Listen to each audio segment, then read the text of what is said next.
Vivian Carter made the worst decision of her life the moment she grabbed a stranger's arm at the Blackthorn estate and whispered, "There you are, honey." The ballroom fell silent. Because the man she'd just claimed as her fake boyfriend wasn't some harmless guest, he was Lucian Moretti, the most feared mafia boss on the East Coast. A man politicians cross streets to avoid. A man who could end lives with a phone call. Yet instead of destroying her for the lie, Lucian slid his hand around her waist and played along. And when her ex-boyfriend saw who she was standing beside, the color drained from his face.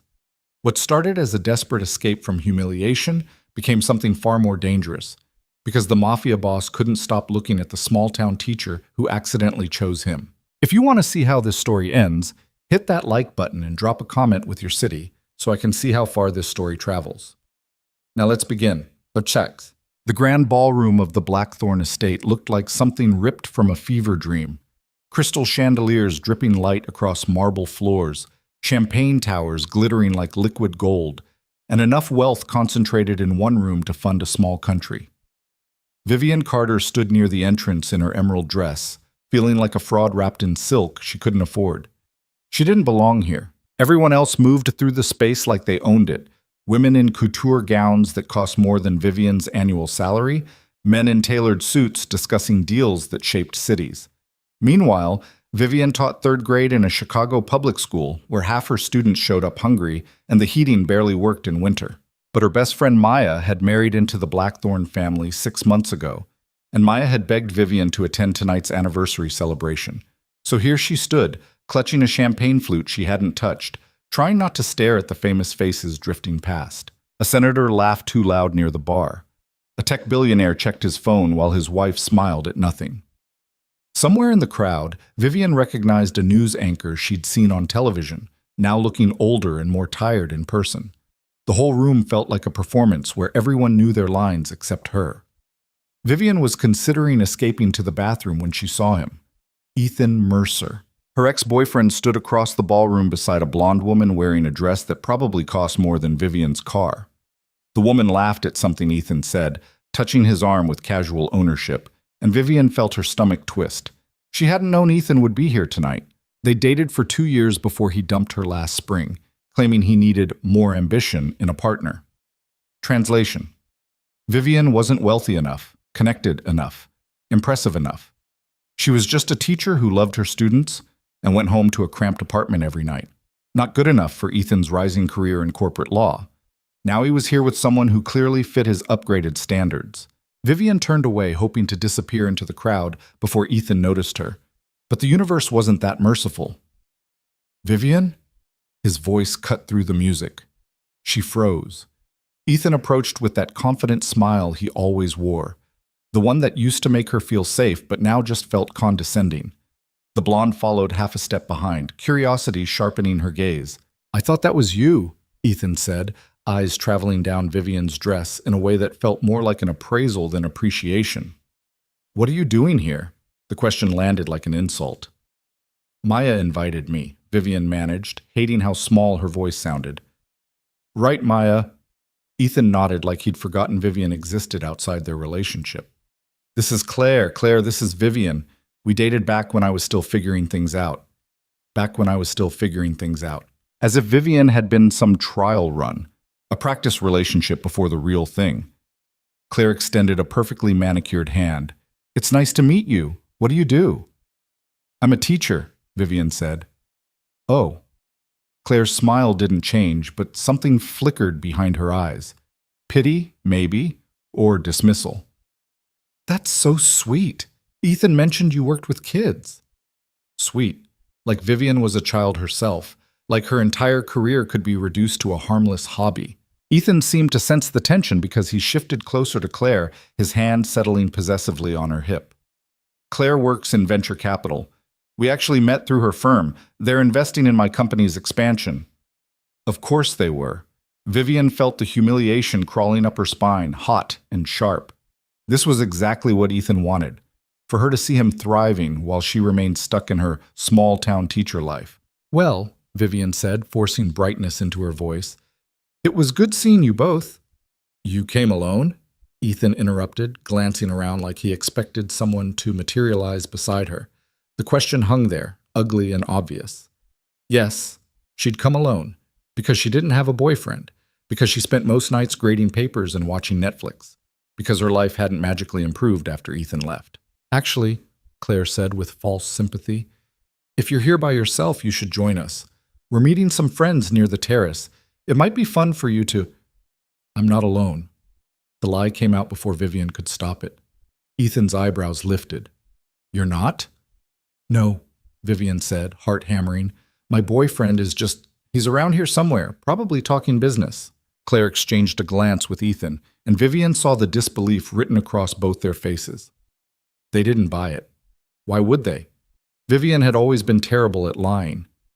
Really? Ethan said slowly. What's his name? Panic flooded Vivian's chest. She needed to get out of this conversation immediately before she dug herself deeper into the hole.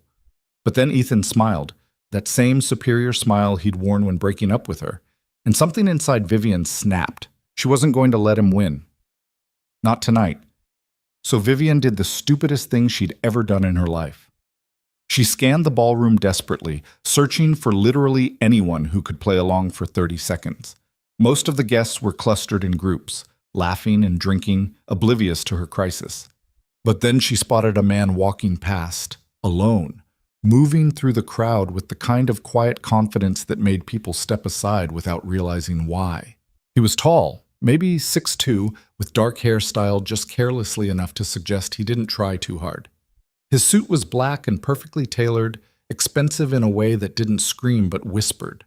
Sharp jawline, cold eyes, the kind of face that belonged on magazine covers selling watches or cologne.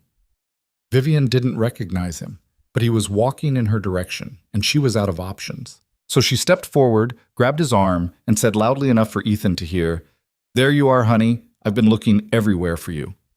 The man stopped. Vivian felt his muscles tense beneath her fingers, solid as steel beneath the fabric. For half a heartbeat, nothing happened. The ballroom noise continued around them, laughter and music and clinking glasses. But in their immediate bubble, silence spread like ice. Then the man turned his head slowly and looked at her. His eyes were dark. Not warm brown or friendly hazel, just dark. Empty in a way that made Vivian's survival instinct scream that she'd made a terrible mistake. She'd grabbed the wrong person. Around them, conversations died. Heads turned. A woman in a red gown actually gasped, hand flying to her mouth. Vivian didn't understand why until she heard Ethan's strangled whisper behind her. Holy shit. The man Vivian had claimed as her boyfriend stared at her for 3 long seconds. His expression revealed nothing, no anger, no confusion, just a blank assessment that made her feel like a bug under glass. Then something shifted in his face. Not a smile. Not quite. But his hand moved, sliding around Vivian's waist with casual ownership, pulling her against his side like they'd done this 1,000 times before. "Sorry," the man said, his voice low and smooth as expensive whiskey. "Lost track of time. You know how it is." Vivian's brain short-circuited. He was playing along. This complete stranger was actually pretending to be her boyfriend instead of calling her insane or pushing her away. "It's fine," Vivian managed, trying to sound natural despite her heart trying to break through her ribs. The man's hand tightened slightly on her hip, a warning, maybe, or just maintaining the illusion, and he turned that empty gaze toward Ethan and Claire. The temperature in their little circle dropped 10 degrees. "Friends of yours?" the man asked Vivian, though his eyes never left Ethan's face. Ethan looked like he'd seen a ghost. All the color had drained from his skin, leaving him gray under the chandelier light. Beside him, Claire had gone very still, her champagne flute frozen halfway to her lips. "This is Ethan," Vivian said, finding her voice. "My ex-boyfriend. And Claire." "Ah." The man nodded once, a gesture that somehow carried more menace than a threat. "The ex." The way he said it made it sound like an insult. Ethan tried to recover his composure, forcing his lawyer smile back into place. "I don't think we've met. I'm Ethan Mercer." He extended his hand. The man looked at it like Ethan was offering a dead fish. Then, after a long pause that made sweat bead on Ethan's forehead, the man shook his hand once, brief and dismissive. "Lucien," he said.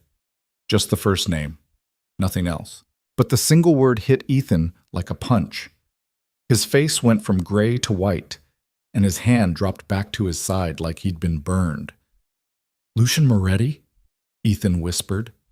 The man, Lucian, didn't confirm or deny.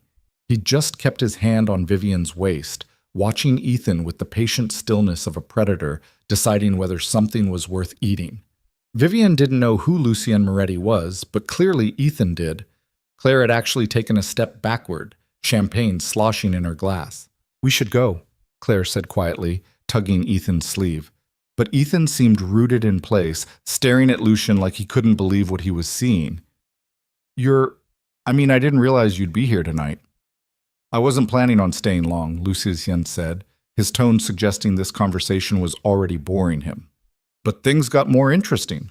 His hand moved slightly on Vivian's hip, subtle but unmistakable. Ethan's eyes dropped to where Lucian was touching her, and something ugly twisted across his face. Jealousy, maybe. Or fear. Possibly both. "Right," Ethan said weakly. "Well, it was good seeing you, Vivian." He grabbed Claire's hand and practically dragged her away, disappearing into the crowd so fast it would have been funny if Vivian wasn't currently panicking, because the moment they were gone, she'd have to face the man whose arm she'd grabbed, the man everyone seemed terrified of, Lucian Moretti. Vivian waited for him to push her away now that the charade was over. Instead, his hand remained exactly where it was, warm and solid against her hip. "Thank you," Vivian whispered, barely audible over the music. "I'm so sorry, I didn't mean to—" "Who was he?" Lucian interrupted, still watching the direction Ethan had fled. "My ex. We broke up last year and I just—" Vivian trailed off, humiliation burning through her chest. "I'm sorry. That was insane. You can let go now." But Lucian didn't let go. He turned to look at her properly for the first time, and Vivian felt the full weight of his attention. Up close, he was even more striking, sharp cheekbones, a mouth that looked like it rarely smiled, and those dark, unreadable eyes that seemed to see straight through her careful composure. "Do you know who I am?" Lucian asked quietly. Vivian shook her head. "No." "Should I?" Something flickered across his face. Surprise, maybe, or amusement. Hard to tell. "Probably better that you don't," he said. Then he released her waist and stepped back, creating space between them. Vivian immediately felt colder without his presence anchoring her. "Thank you again," she said, clutching her champagne glass like a lifeline. I should probably go." She started to turn away, ready to flee the ballroom and never show her face in high society again, when Lucian's voice stopped her. "Stay." Vivian froze. "What?" "Your ex keeps looking over here," Lucian said, nodding toward the far side of the ballroom. "If you leave now, you'll look like you were lying." Vivian glanced over her shoulder. Sure enough, Ethan stood near the bar with Claire, but his attention was fixed on Vivian and Lucian, his expression twisted with barely concealed shock. "I was lying," Vivian muttered. "I know." Lucian took her champagne glass and set it on a passing waiter's tray, then extended his hand. "Dance with me." It wasn't a question. Vivian stared at his outstretched hand. Every instinct screamed that getting further involved with this man was a bad idea. People were still watching them, whispering behind cupped hands, and the few who made eye contact with Lucian quickly looked away. Whoever he was, he carried power that made even this wealthy crowd nervous. But Ethan was still watching, and Vivian was so tired of feeling small, so she took Lucian's hand. His fingers closed around hers, firm, warm, confident, and he led her onto the dance floor with the ease of someone who'd done this 1,000 times. The band was playing something slow and instrumental, couples swaying beneath the chandeliers. Lucian pulled Vivian close, one hand settling on her lower back, the other holding hers with surprising gentleness. They began to move. Vivian had never been a great dancer, but Lucian led so effortlessly that she didn't have to think about it. He guided her through the steps like it was choreographed, his body a solid presence she could lean into without fear of stumbling. "You're really good at this," Vivian said, because the silence felt too heavy. "Practice," Lucian replied. "With all your fake girlfriends?" The corner of his mouth twitched, not quite a smile, but close. "You're the first." Vivian wasn't sure if he was joking. His expression gave nothing away. Around them, other couples danced, but Vivian noticed how much space people gave them. A subtle but unmistakable buffer, like getting too close to Lucian Moretti might be dangerous. "Everyone's staring at us," Vivian whispered. "They're always staring," Lucian said. "You get used to it." "Why are they scared of you?" The question came out before Vivian could stop it, blunt and tactless. But Lucien didn't seem offended. If anything, he looked almost amused. "You really don't know who I am." "No," Vivian admitted. "And honestly, I'm starting to think I don't want to know." Lucien studied her face, his dark eyes searching for something. "Smart girl." They turned in a slow circle, Vivian's emerald dress fanning around her legs. From across the ballroom, she caught Ethan watching them with an expression caught between disbelief and something darker. "He hurt you," Lucien said quietly. Not a question. Vivian swallowed. "He made me feel invisible, like I didn't matter because I wasn't rich or important enough. And now? Now he looks terrified." Vivian glanced up at Lucien. "Because of you." Good. The single word carried weight, a promise of violence wrapped in silk. Vivian should have been scared. Any reasonable person would be scared. But instead she felt something else, something dangerous and intoxicating. She felt seen. For the first time in months, maybe years, someone was looking at her like she mattered. Not because she was impressive or wealthy or connected, but just because she was here, in his arms, and he'd chosen to play along with her desperate lie. The song ended. Couples around them broke apart, applause rippling through the ballroom. But Lucien didn't release Vivian immediately. He kept her close for an extra heartbeat, his hand warm against her spine. "Thank you for the dance," Vivian said softly. Lucien tilted his head slightly, studying her with that unsettling intensity. "You should stay away from me." "Why?" "Because everyone else does." Then he released her and stepped back, creating distance once again. But before Vivian could respond, a man in a dark suit approached. Younger, maybe late 20s, with the kind of alert awareness that suggested military training. "Boss, the man said quietly, his eyes scanning the room. "We need to go." Boss. So Lucien really was someone important, someone dangerous. Lucien nodded once, then looked back at Vivian. "It was interesting meeting you, Miss Carter," Vivian supplied. "Vivian Carter." "Vivian?" Lucien repeated, like he was committing it to memory. "Try to stay out of trouble." Then he turned and walked away, the younger man falling into step beside him. People parted automatically to let them pass, conversations dropping to whispers in their wake. Vivian stood alone on the dance floor, her heart still racing, watching Lucien Moretti disappear into the crowd. She should have felt relieved. The charade was over. She could go home, forget this ever happened, and return to her normal life of grading papers and eating takeout in her apartment. But instead, Vivian felt the strangest sense of loss, like she'd touched something electric and beautiful, and now the world felt dimmer without it. Oh my God. Maya appeared at Vivian's elbow, eyes wide with shock. Her friend wore a stunning silver gown and diamonds that probably cost more than Vivian's car, her dark hair swept into an elegant updo. "Did you just dance with Lucien Moretti?" Maya hissed, grabbing Vivian's arm. "I guess," Vivian said weakly. "Who is he?"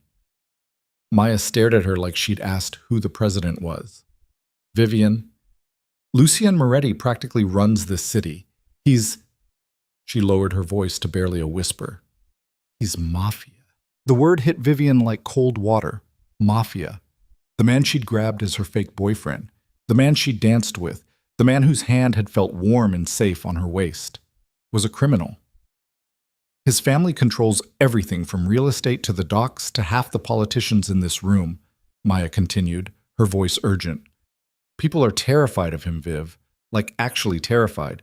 There are rumors about what happens to people who cross him. Vivian's mouth went dry. What kind of rumors?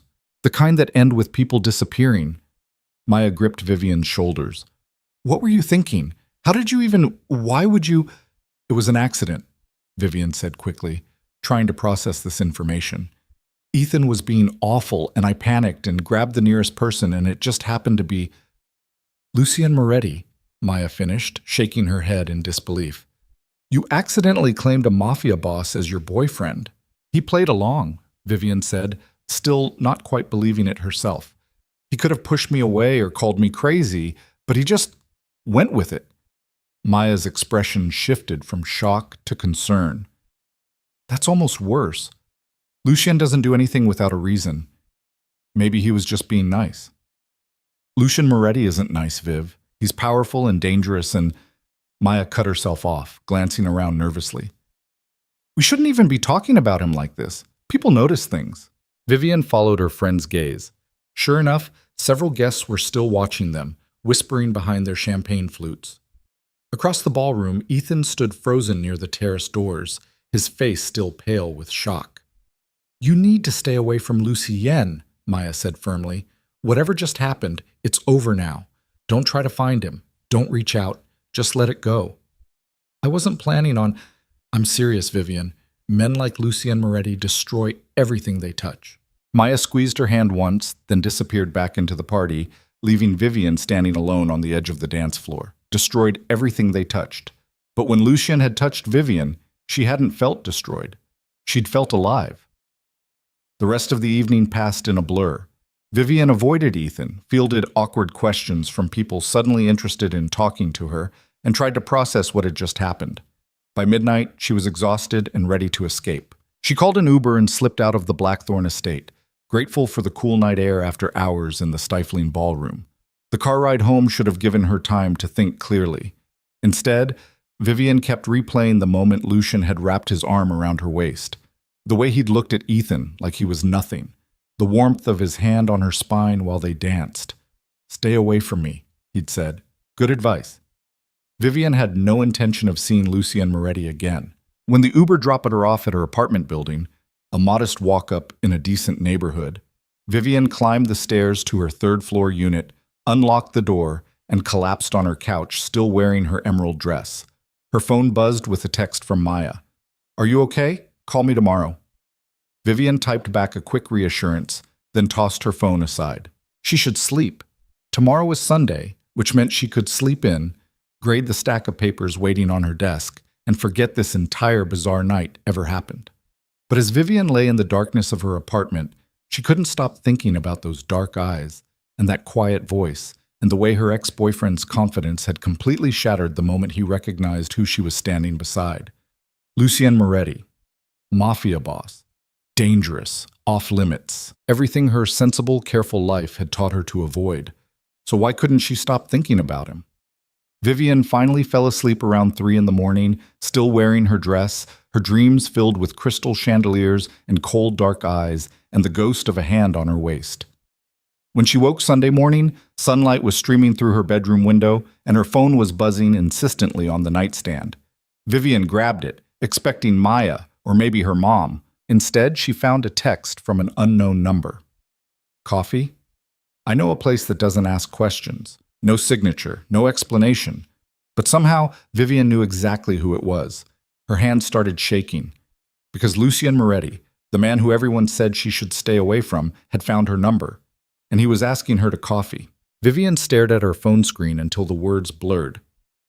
Coffee? I know a place that doesn't ask questions. She should delete the message, block the number, pretend last night never happened, and return to her safe, predictable life of spelling tests and parent-teacher conferences. Instead, her thumbs moved across the screen before her brain could stop them. How did you get my number? The response came within seconds. Does it matter? Vivian sat up in bed, her emerald dress wrinkled beneath her. Outside her window, Chicago buzzed with Sunday morning normalcy, joggers on the sidewalk, a family loading into their minivan, someone walking a golden retriever. Regular people living regular lives. She typed back, yes. 3 dots appeared, then disappeared, then appeared again. I asked your friend Maya, told her I wanted to apologize for making you uncomfortable last night. Did you make me uncomfortable? Did I? Vivian's heart hammered against her ribs. She could still feel the phantom warmth of his hand on her waist, the solid presence of his body guiding her across the dance floor. Uncomfortable wasn't the word she'd use. Terrified, maybe. Electrified, definitely. Where? She typed. I'll pick you up in an hour. You don't know where I live. Yes, I do. The casual certainty of those 3 words sent ice down Vivian's spine. He knew where she lived. Had probably known before he even texted, which meant last night hadn't been some random act of kindness. Lucian Moretti had made a decision about her. She just didn't know what kind of decision yet. Vivian's finger hovered over the screen. Every rational thought screamed at her to say no. Maya's warning echoed in her head. Men like Lucian Moretti destroy everything they touch. But Ethan's shocked face kept flashing through her memory. The way he'd looked at her like she suddenly mattered, like she was someone worth fearing. 1 hour, Vivian typed, then immediately regretted it. Wear something comfortable. We might drive. The conversation ended there. No goodbye, no small talk, just instructions delivered with the confidence of someone used to being obeyed. Vivian threw her phone onto the bed and pressed her palms against her eyes. What the hell was she doing? 53 minutes later, she stood in front of her bathroom mirror wearing jeans, a soft gray sweater, and minimal makeup. She'd washed her hair twice, changed outfits 4 times, and nearly texted him to cancel approximately 17 times. But she hadn't, because some self-destructive part of her needed to know what happened next. Her phone buzzed. Downstairs. Vivian grabbed her jacket and purse, locked her apartment, and descended the 3 flights of stairs with legs that felt like water. When she pushed through the building's entrance, she found a black Mercedes idling at the curb. Not a flashy sports car or an ostentatious limousine, just an expensive sedan that whispered wealth instead of shouting it. The driver's side window rolled down. Lucian Moretti sat behind the wheel, wearing a dark Henley and jeans that should have made him look casual, but somehow didn't. He still carried that same quiet danger, like a loaded weapon wrapped in human skin. "Get in," he said. Not a question. Never a question with him. Vivian opened the passenger door and slid inside. The interior smelled like leather and something else. Cologne, maybe. Subtle and expensive. Classical music played softly through the speakers, something piano-heavy she didn't recognize. Lucienne pulled away from the curb before she'd even fastened her seatbelt. They drove in silence for several minutes, heading north toward the lake. Vivian kept stealing glances at him, trying to reconcile this man with Maya's warnings about disappearances and violence. In daylight, Lucienne looked almost normal. Strong hands on the steering wheel, a slight shadow of stubble along his jaw, those dark eyes focused on the road ahead. If you didn't know who he was, you might think he was just another wealthy professional enjoying his Sunday morning. But Vivian noticed the other things too, the way his gaze constantly flickered to the rearview mirror. The phone mounted on the dashboard showing what looked like a security feed, the subtle bulge beneath his left arm that might have been a holster. "You're staring," Lucian said without looking at her. "You're a criminal," Vivian replied before she could stop herself. His mouth twitched. "That's what they tell you?" "Maya said you run half the city, that people disappear when they cross you. And yet you got in my car." Moment of insanity, or curiosity. Lucien glanced at her briefly, those dark eyes unreadable. "Which is more dangerous?" They turned onto Lakeshore Drive, the water spreading blue and infinite to their right. Early morning sunlight glittered across the surface like scattered diamonds. Joggers and cyclists crowded the path, blissfully unaware of the Mafia boss driving past them. "Where are we going?" Vivian asked. "Coffee, like I said. There are coffee shops near my apartment. Those have witnesses." The casual way he said it made Vivian's breath catch. "Should I be worried?" Lucien was quiet for a moment, his jaw tightening almost imperceptibly. "Probably. That's reassuring." "I'm not trying to reassure you." He shifted lanes smoothly, the Mercedes purring beneath them. "If you wanted safe, you should have stayed home." "Why did you text me?" "Because you interested me." "Why?" Lucien didn't answer immediately. They drove past Millennium Park, past Navy Pier, heading toward neighborhoods Vivian rarely visited. Finally, he said, "You grab my arm in a room full of people who know better. Either you're incredibly stupid or incredibly brave." "Option 1, Vivian muttered. "I don't think so." Lucien turned down a quieter street lined with industrial buildings and shuttered warehouses. "Stupid people don't teach children. They don't save money for months to buy a dress for a party where they don't belong. They don't look a man like me in the eye and ask questions they shouldn't." Vivian's throat tightened. "You researched me." Of course I did. That's standard procedure, Lucian finished. Anyone who touches me without permission gets investigated. It's how I stay alive. The bluntness of it hit Vivian like a slap. This wasn't some romantic movie where the dangerous man turned soft for the right woman. Lucien Moretti lived in a world where trust meant death and background checks were survival. So what did you find? Vivian asked, trying to keep her voice steady. Third grade teacher at Washington Elementary, 27 years old. Student loans almost paid off. No family in Chicago except your friend Maya, no criminal record, no connections to anyone remotely interesting. Lucien pulled into an alley behind a brick building that looked abandoned. You're aggressively normal, Vivian Carter. Sorry to disappoint. I didn't say I was disappointed. He parked the Mercedes and killed the engine. The sudden silence felt heavy, broken only by the distant hum of traffic. Vivian's pulse hammered in her throat. Is this where you murder me? She asked, aiming for humor and landing somewhere near hysteria. Lucien turned to look at her properly for the first time since she'd gotten in the car. His dark eyes swept across her face, lingering on her mouth before meeting her gaze. If I wanted you dead, he said quietly, you'd already be dead. The terrible thing was how matter-of-fact he sounded. Like murder was just another item on his to-do list, somewhere between picking up dry cleaning and answering emails. Great, Vivian whispered. That makes me feel so much better. Lucien's expression shifted, not quite a smile, but something softer than his usual blankness. Come on. He got out of the car. After a moment of internal debate, Vivian followed. The alley smelled like old rain and rust. Lucien led her to an unmarked steel door, knocked twice, then once more after a pause. The door opened immediately. A woman stood in the doorway, maybe 60 years old, gray hair pulled into a bun, wearing a flour-dusted apron. She took one look at Lucien and broke into a warm smile. Luce, she said, pulling him into a brief hug. It's been too long. I've been busy, Rosa. Busy getting into trouble.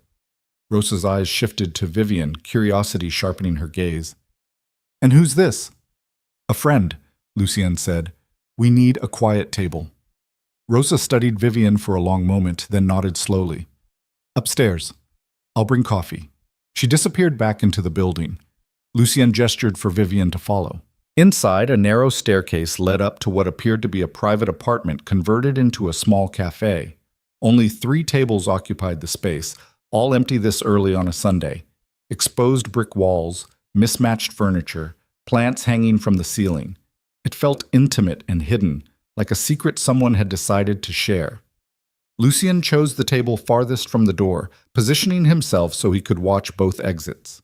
Old habits, probably, or current necessities. Vivian sat across from him, her hands folded in her lap to hide their trembling.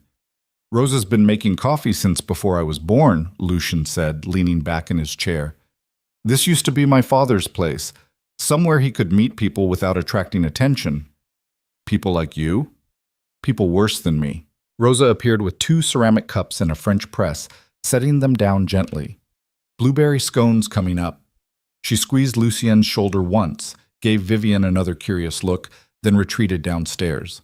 Lucien poured coffee for both of them, the motion practiced and automatic. Vivian wrapped her hands around the warm cup, grateful for something to hold. Why am I here? She asked. You tell me. Lucien's dark eyes locked on hers. You could have ignored my text, blocked my number, told me to fuck off. Maybe I should have. But you didn't. Vivian took a sip of coffee, rich and dark, better than anything she'd tasted in months. You played along last night, when you could have walked away. I could have. Why didn't you? Lucien was quiet for a moment, his fingers drumming once against his cup. Your ex looked at you like you were nothing. I wanted to see what happened if someone made him think you were everything. The honesty of it stole Vivian's breath. Not some practiced line or smooth deflection, just raw truth delivered without apology. That's... Vivian searched for words. That's either really sweet or really messed up. Probably both. They sat in silence, drinking coffee while early morning light filtered through the windows. Vivian kept waiting for Lucien to make some move, to touch her, pressure her, reveal whatever agenda he was hiding. But he just sat there, watching her with that unnerving intensity that made her feel stripped bare. I looked you up, Vivian admitted, after Maya told me who you were. Find anything interesting? Articles about your family? Your father dying 3 years ago. Rumors about gang wars and political corruption. She met his gaze. Nothing proven, of course, but enough to make it clear you're not someone I should be having coffee with. Smart conclusion. And yet here I am. Here you are. Lucian leaned forward slightly, his voice dropping. You want to know what I am? What I do? I'm not sure I do. Honest. He almost smiled. My father built an empire on violence, extortion, and fear. When he died, I inherited all of it. The legitimate businesses, the illegal operations, the enemies, the blood. Everyone expected me to be exactly like him. But you're not? I'm worse in some ways, better in others. Lucien's jaw tightened. I'm trying to clean things up, move money into legal channels. End the trafficking, the protection rackets, the street violence. But you can't just flip a switch on decades of corruption. Every change I make creates enemies, people who profit from the old ways. So you're what? A reformed criminal? No. The word came out flat and certain. I've done things that can't be reformed. I've hurt people, killed people, made decisions that keep me awake most nights. His eyes never left hers. I'm not looking for redemption, Vivian. I'm just trying to leave something less poisonous behind when I'm gone. The raw honesty hit Vivian like a physical blow. She'd expected denials or justifications, not this brutal self-awareness. Why are you telling me this? She whispered. Because you asked, and because... Lucian stopped, something flickering across his face. Uncertainty, maybe. A crack in his armor. Because most people see what they want to see when they look at me. Fear or greed or opportunity. But last night you looked at me like I was just a man. Not a monster. Not a meal ticket. Just someone. Vivian's throat tightened. I didn't know who you were. Exactly. His voice roughened slightly. Do you know how rare that is? To be seen without the weight of your name crushing everything? Before Vivian could respond, Rosa returned with a plate of warm blueberry scones. The older woman glanced between them, reading something in the tension, then disappeared again without comment. Vivian broke off a piece of scone, buying time to think. Everything about this situation screamed danger. The hidden cafe, the criminal confession, the man across from her who admitted to killing people without a trace of remorse. But underneath that, she felt something else. Recognition. Because Vivian understood being seen only as what you represented. The dedicated teacher. The good girl. The safe choice who'd never amount to anything exciting. Ethan had looked at her and seen limitations. Her family looked at her and saw wasted potential. Even Maya sometimes treated her like a child who needed protecting. But when Lucian looked at her, he saw her. Not the role, not the assumptions, just Vivian. I should go, she said, though she didn't move. This is insane. You're dangerous, and I'm a teacher who alphabetizes her spice rack. I know. We have nothing in common. I know. So why do I want to stay? Lucian's expression shifted, something heated flickering in those dark eyes. Because you're tired of being invisible.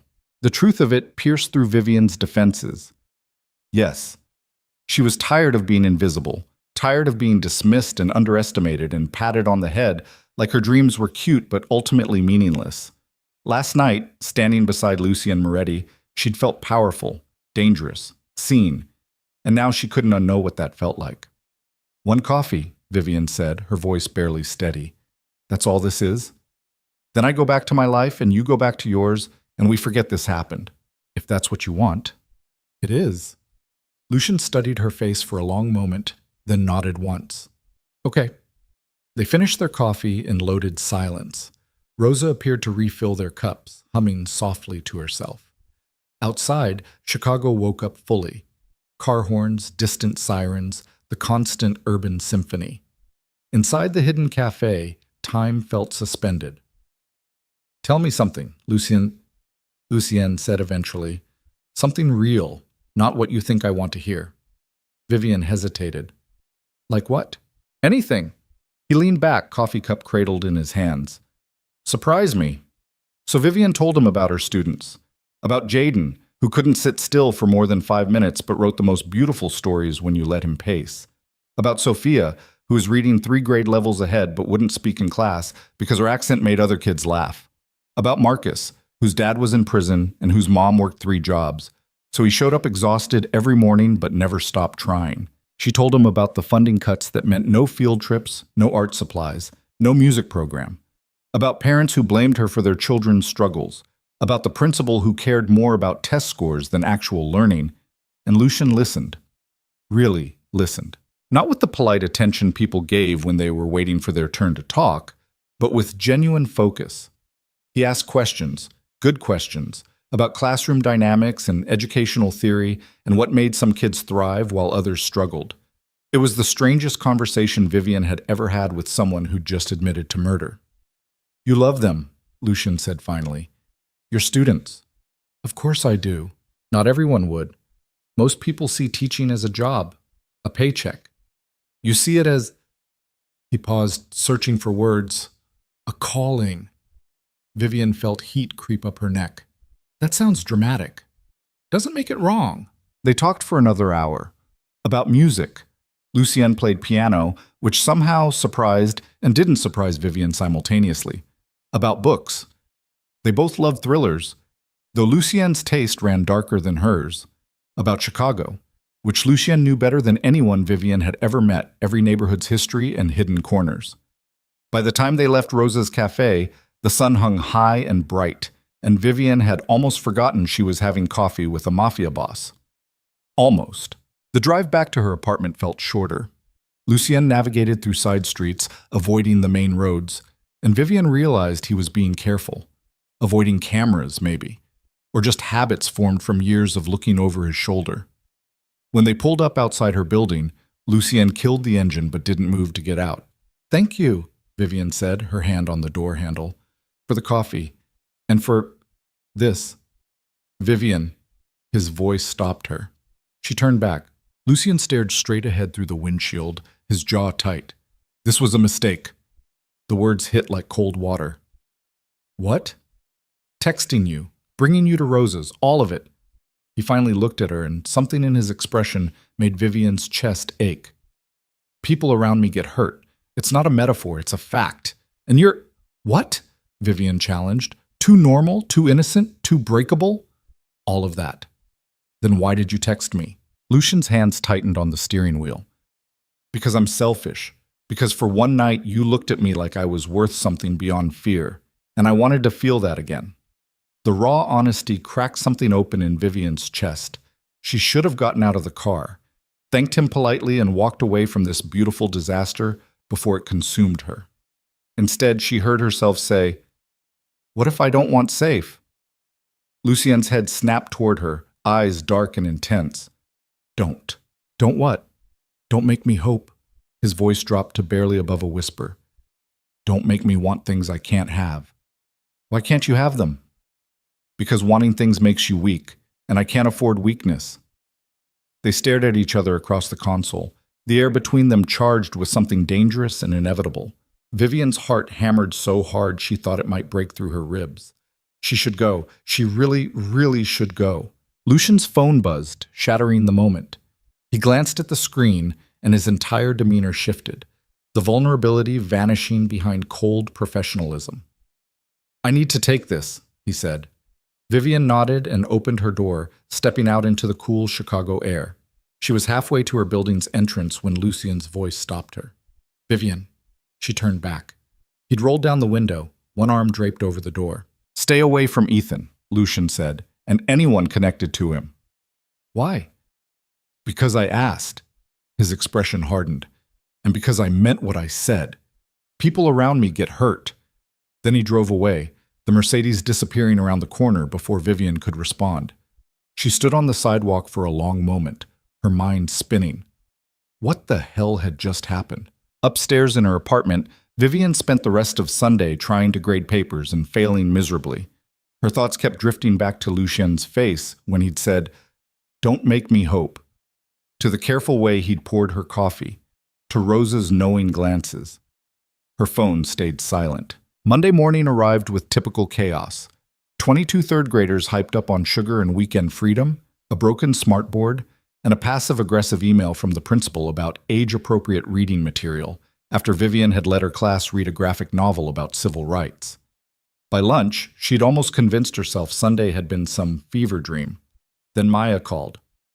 "Are you insane?" her friend hissed the moment Vivian answered. "Lucien Moretti? Coffee?" Vivian's stomach dropped. "How did you—" "He asked for your number, Viv. Of course I'm keeping tabs." Maya's voice shook with genuine fear. "Do you have any idea what you're doing? Having coffee isn't a crime. With a criminal, it is." Maya took a breath, clearly trying to calm herself. "Look, I love you. You're my best friend, but you need to understand, Lucien Moretti isn't some misunderstood bad boy. He's dangerous, like actually dangerous. The FBI has a file on him 3 inches thick. He told me," Vivian said quietly, "about what he does, what he's done." Silence stretched between them. "He told you," Maya repeated slowly. "And you still went?" "Yes." "Why?" Vivian didn't have a good answer. Or rather, she had 1,000 answers and none of them made sense strung together. Because he saw her, because he listened, because for 2 hours she'd felt more alive than she had in years. "Just be careful," Maya said finally. "Please, I can't lose you." After they hung up, Vivian stared at her phone for a long time. She should delete Lucian's number, block him, move on. Instead, she saved his contact under "Don't Answer" and went back to teaching verb conjugations to 8-year-olds. 3 days passed with no contact. Vivian told herself she was relieved. Life returned to normal. Lesson plans, parent conferences, grocery shopping, Netflix binges in her pajamas. But she kept checking her phone, and every time it buzzed, her heart jumped. Thursday evening, Vivian stayed late at school to set up for Friday's science experiment. By the time she finished, darkness had fallen over Chicago. She gathered her things, locked the classroom, and headed toward the parking lot. A black Mercedes sat near the entrance. Vivian's breath caught. Lucien leaned against the driver's side door, hands in his pockets, looking like he belonged in a magazine ad rather than a school parking lot. He'd clearly been waiting, shoulders tense, eyes scanning the street with that constant awareness. When he saw her, something in his expression shifted, softened. "You shouldn't be here," Vivian said, even as her feet carried her closer. "I know. Someone might see." "I don't care." They stood 3 feet apart, the space between them crackling with tension. Streetlights cast orange shadows across Lucian's face, making his eyes darker and more dangerous. "Why are you here?" Vivian asked. "Because I tried to stay away." His jaw tightened. "I lasted 4 days." "Lucien, calm. I know it's selfish. I know I should leave you alone. I know every logical reason this is a terrible idea." He stepped closer, and Vivian's pulse kicked into overdrive. "But I can't stop thinking about you." The raw admission hung between them. "This is crazy," Vivian whispered. "Yes. You're dangerous. Yes. We barely know each other. Yes. So why does this feel—" She couldn't finish the sentence. Lucien's hand lifted, hovering near her face like he wanted to touch her but wasn't sure he had permission. "Like something inevitable?" "Yes." That single word changed everything. Lucien's fingers finally made contact, brushing along Vivian's jaw with devastating gentleness. His touch burned, made her breath stutter and her knees weak and her common sense evaporate completely. "Have dinner with me," he said quietly. "No more coffee in hidden cafes. Real dinner. Let me do this properly." "Properly?" Vivian almost laughed. "You're a Mafia boss asking out a 3rd-grade teacher in a school parking lot." "Still counts." Against every warning bell screaming in her head, Vivian found herself nodding. "Okay. Tomorrow night. I'll pick you up at 7. Where are we going?" "Somewhere no one will bother us." Lucien's thumb traced her cheekbone once more. Then he stepped back, creating distance before things could spiral further. His eyes lingered on her mouth, dark with wanting, before he forced himself to look away. "Be ready," he said, then got into the Mercedes and drove off. Vivian stood in the empty parking lot, hand pressed to her still tingling cheek, and wondered what the hell she'd just agreed to. That night, she barely slept. Friday dragged endlessly.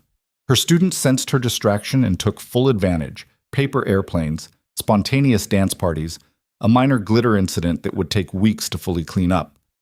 By 3 o'clock, Vivian was exhausted and jittery and questioning every life choice that had led to this moment. Maya called at 4. "Tell me you're not actually having dinner with him." "I'm having dinner with him." "Vivian." "I know, okay? I know it's stupid and reckless, and probably the worst decision I've ever made." Vivian stared at her closet, trying to figure out what one wore to dinner with organized crime. "But I'm doing it anyway."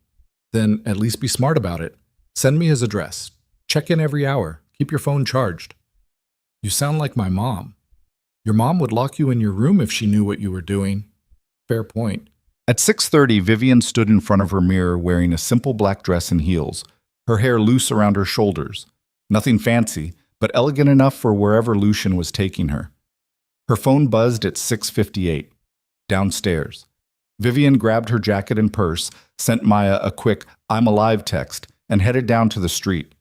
The same Mercedes waited at the curb, but when Vivian approached, a different man stood beside the passenger door. Younger, early 30s maybe, wearing a dark suit that screamed security detail. "Ms. Carter," he said politely, "Mr. Moretti asked me to escort you." Vivian's stomach twisted. "Where is he?" "Waiting at the restaurant. There was a complication. He sent me to ensure your safety."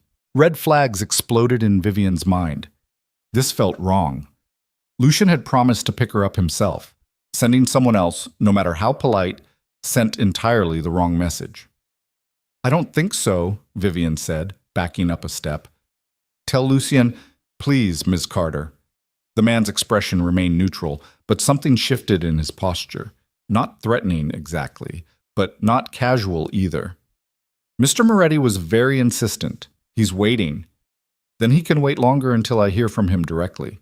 Vivian pulled out her phone to call Lucian herself. That's when she noticed the black SUV parked across the street, and the man inside watching her through tinted windows. The security guard followed her gaze and tensed immediately. His hand moved toward his jacket, toward whatever weapon he carried there. "Get in the car," he said, his polite facade cracking. "Now." "What's happening?" "Miss Carter, please." The SUV's doors opened. 3 men got out, moving with coordinated purpose. Not running, but walking fast. Intent clear in every stride. The security guard swore under his breath and grabbed Vivian's arm. "In the car, right now." Terror flooded Vivian's system, but she let him push her into the Mercedes. He slammed the door, ran around to the driver's side, and peeled away from the curb with tires screaming. Through the rear window, Vivian watched the 3 men sprint toward another vehicle. "Who are they?" she demanded, her voice shaking. "No one you want to meet." The guard wove through traffic, checking mirrors constantly. His phone was pressed to his ear, speaking rapid fire in what sounded like Italian. "Yeah, I've got her. 3 Tails, black Escalade. No, she's fine. Heading to you now." He listened for a moment, then glanced at Vivian in the rearview mirror. "Boss wants to know if you're hurt." "No, I'm fine. What the hell is going on?" The guard relayed her answer, listened again, then hung up. He took a hard left, then another right, navigating through neighborhoods Vivian didn't recognize. Behind them, headlights followed. "They're still there," Vivian whispered. "I know." The chase lasted 10 more minutes, the longest 10 minutes of Vivian's life. Her driver executed maneuvers that belonged in action movies, turning down alleys, running yellow lights, using the city's grid to their advantage. Finally, the Escalade disappeared. They pulled into an underground garage beneath a building Vivian didn't recognize. Armed men flanked the entrance, faces hard and alert. The guard parked and immediately opened Vivian's door. "This way." Her legs shook as she followed him to an elevator. They rode up in silence, tension thick enough to choke on. When the doors opened, Vivian found herself in a penthouse apartment with floor-to-ceiling windows overlooking Chicago's glittering skyline. And there, standing in the center of the room with his back to her, was Lucian Moretti. He turned when he heard the elevator. The look on his face, fury and fear twisted together, made Vivian's breath catch. "Everyone out," Lucian said quietly. The security guard and 2 other men Vivian hadn't noticed retreated immediately, the elevator doors closing behind them. Suddenly, she was alone with Lucian in the vast, silent penthouse. "Are you hurt?" His voice came out rough, barely controlled. No, Did they touch you? No, but Lucien, what? He crossed the distance between them in 3 strides and pulled her against him hard, one hand cupping the back of her head, the other wrapped around her waist. Not romantic, not gentle, desperate, like he'd been terrified and was only now allowing himself to feel it. Vivian stood frozen for a heartbeat, then her arms came up around his back, holding on while he held her. I'm sorry, Lucien said into her hair. I'm so fucking sorry. This is exactly what I was trying to avoid. Who were those men? Rivals. Enemies.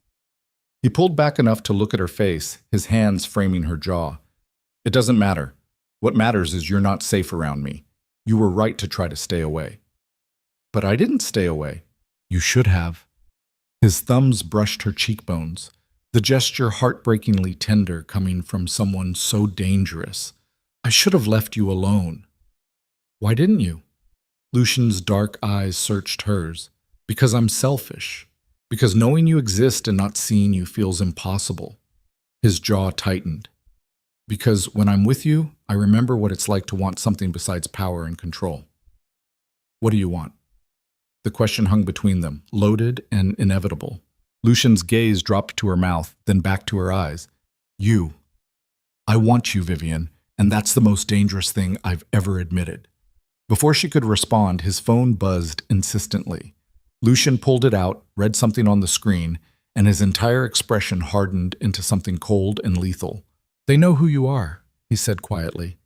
Your name, where you work, where you live. He looked at her, and Vivian saw genuine fear behind the anger. This isn't a game anymore. My enemies will use you to get to me. The words settled over Vivian like ice. What do I do?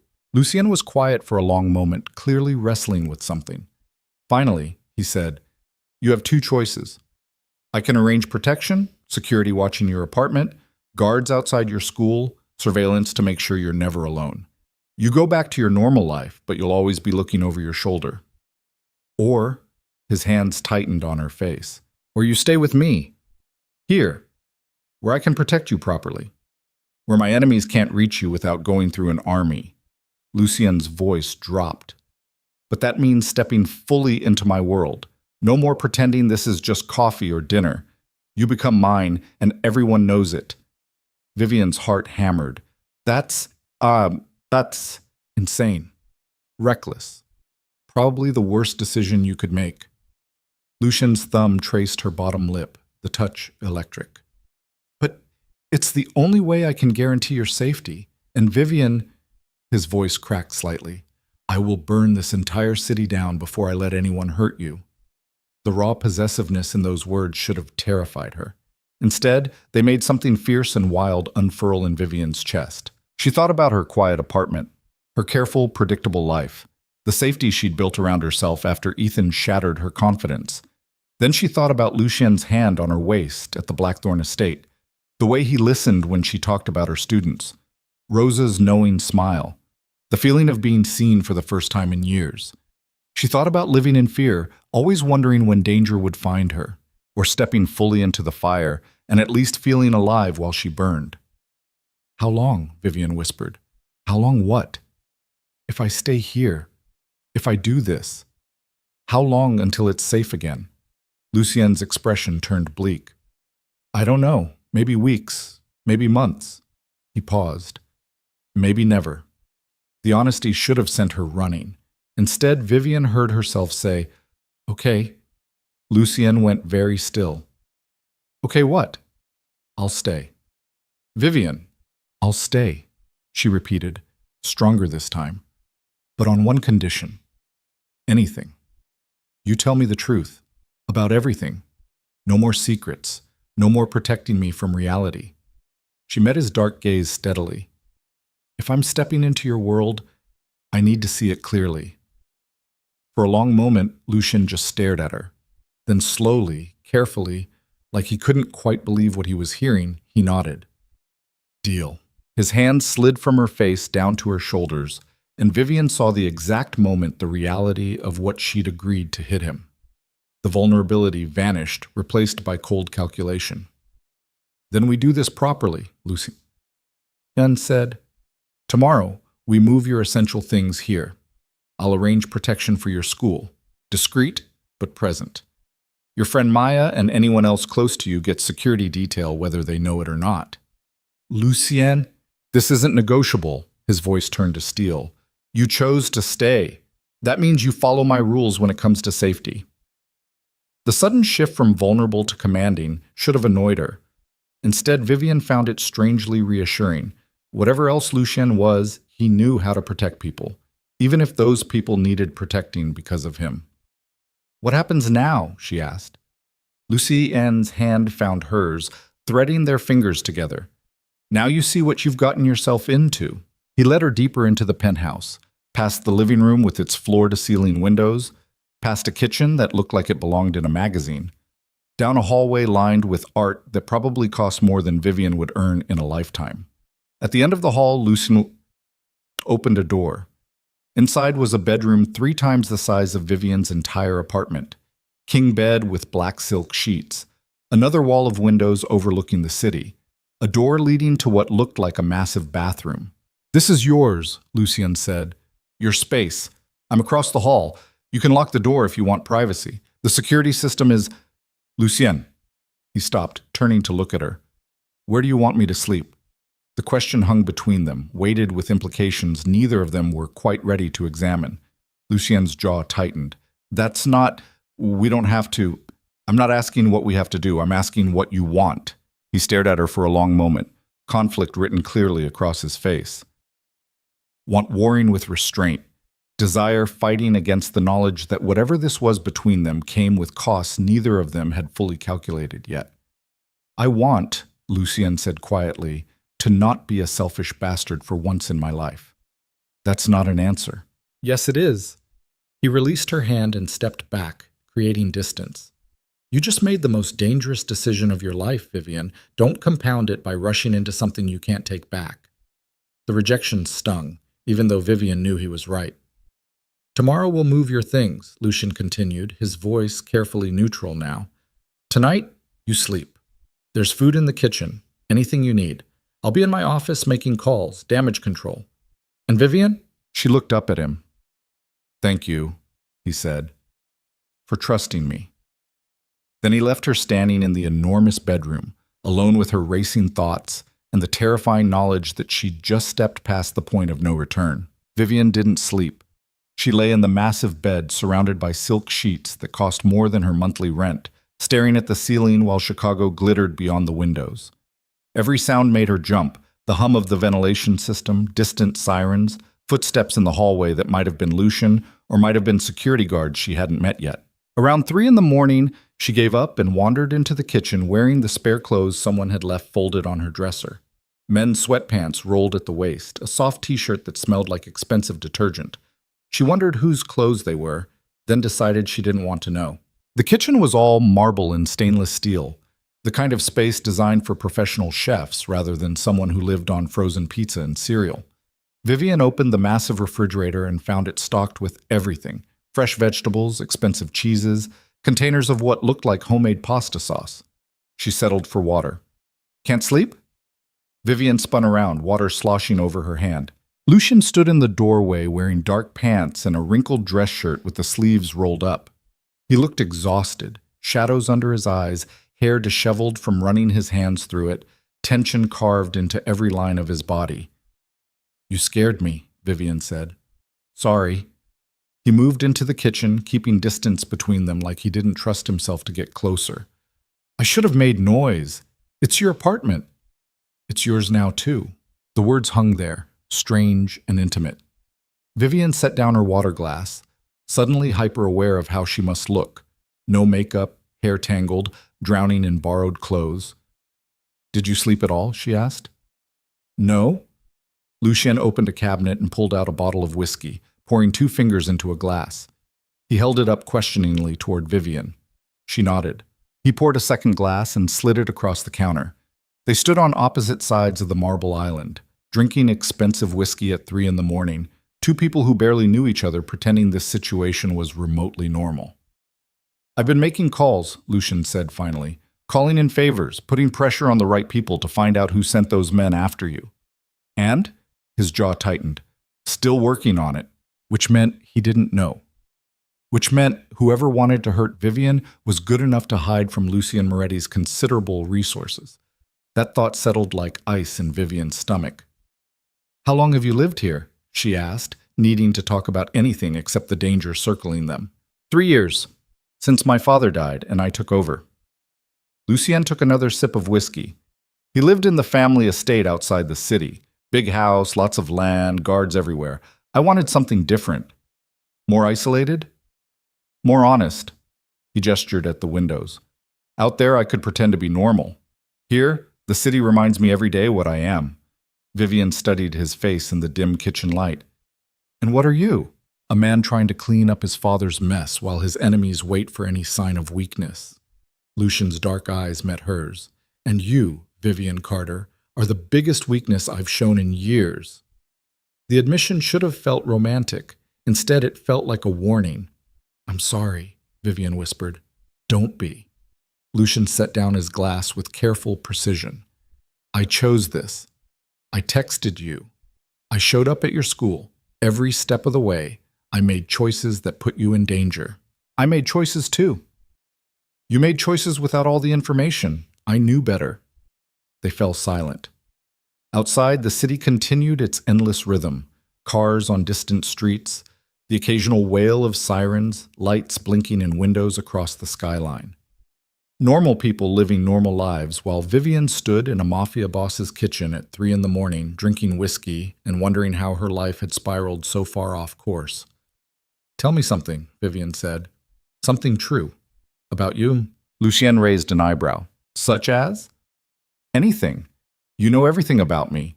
I know almost nothing about you except what's in the news articles, and those are probably half-lies anyway." He was quiet for a long moment, considering. Then he said, "My mother left when I was 7. Couldn't handle what my father was, what he did. She tried to take me with her, but he wouldn't allow it. Said I was his heir, his legacy, and she could leave if she wanted, but I stayed." Vivian's throat tightened. "Did you ever see her again?"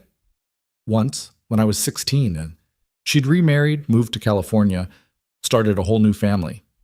Lucian's expression remained neutral, but his knuckles whitened around his glass. "She looked happy, really happy. And I realized she'd escaped something I never would." "That's not... It's fine." He cut her off gently. "I'm not looking for sympathy. You asked for something true." "That's true." Vivian wanted to go to him, to close the distance and offer comfort, but something in Lucian's posture warned her off. This wasn't a moment for touch. This was him giving her exactly what she'd asked for, unvarnished truth. "Your turn," Lucian said. "Something true." "I was engaged once," Vivian heard herself say, "before Ethan. When I was 22, right out of college. His name was Daniel, and we'd been together since sophomore year." "What happened?" "He wanted me to give up teaching, said we'd never afford the life he wanted on a teacher's salary. He had this whole plan. I'd get my MBA, go into corporate training, make real money." Vivian stared into her whiskey. "When I said no, he called off the engagement 3 weeks before the wedding." "He's an idiot." "Maybe. Or maybe he was right, and I'm the idiot for thinking you can build a life on passion instead of pragmatism." Lucien moved then, finally crossing the kitchen to stand directly in front of her. Close enough that Vivian could smell whiskey and cologne and something else. Soap, maybe? Or just him? "Listen to me," he said quietly. "You chose teaching because you give a damn about those kids, because you believe education matters, and you're willing to be broke and exhausted and underappreciated if it means reaching even one of them. That's not being an idiot. That's having principles," says the man who runs a criminal empire. "Especially," says that man. Lucien's hand lifted to her face, thumb brushing her cheekbone. "I've spent my whole life around people who'd sell their own mothers for profit. You're the most ruthlessly principled person I've ever met." The compliment landed wrong, twisted somehow. Vivian pulled back slightly. "I'm not principled. I grabbed your arm at a party to make my ex-boyfriend jealous. I lied to strangers. I agreed to move in with someone I barely know because it felt exciting and dangerous, and I was tired of being invisible." "So you're human," Lucian said. "That doesn't erase the rest." Before Vivian could respond, his phone buzzed with an incoming call. Lucian glanced at the screen and his entire demeanor changed. Softness vanishing, replaced by cold focus. I need to take this, he said, already moving toward his office. Stay here. Don't go near the windows. Then he was gone, and Vivian was alone again in the too-big kitchen, her whiskey glass still half full, wondering what fresh disaster required Lucian's attention at 3 in the morning. She found out at sunrise. Vivian had finally dozed off on the living room couch when voices woke her. Lucian's low and controlled, another man's sharper with agitation. She sat up, disoriented, just as Lucian appeared in the doorway with a man she didn't recognize. Early 50s, expensive suit, the kind of face that suggested he smiled often in public and never in private. Ms. Carter, the man said, his voice smooth as oil, I'm Vincent Calabresi. I handle Mr. Moretti's legal affairs. Lawyer, then, which meant whatever was happening required legal counsel at dawn. What's going on? Vivian asked, looking between them.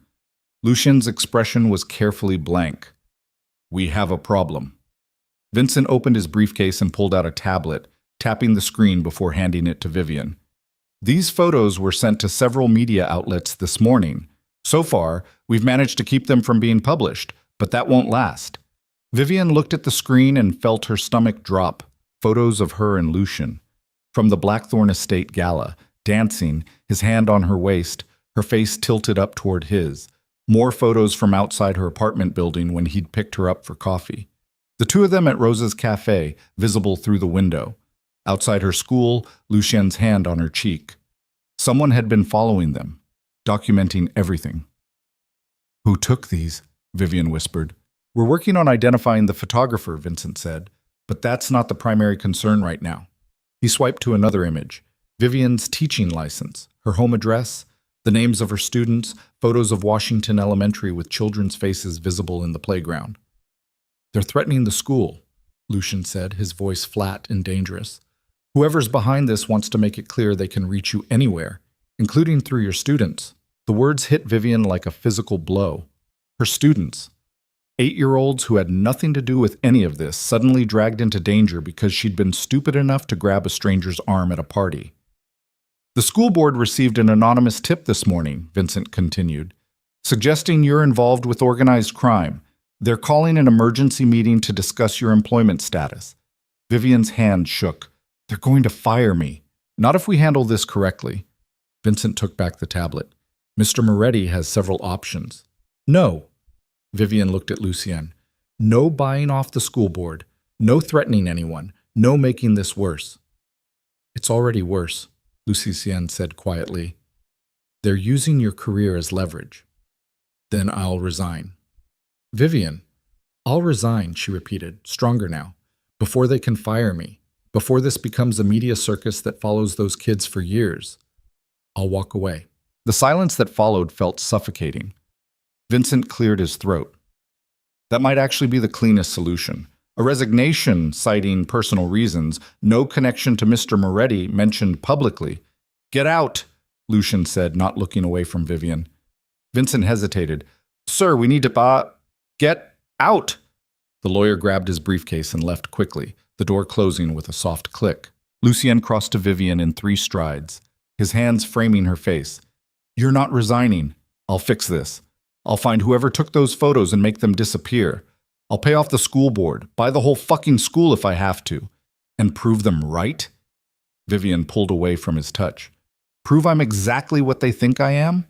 Some teacher who got involved with a criminal and let it contaminate everything she touched? You're a teacher who fell into something you didn't ask for. I asked for it the moment I grabbed your arm.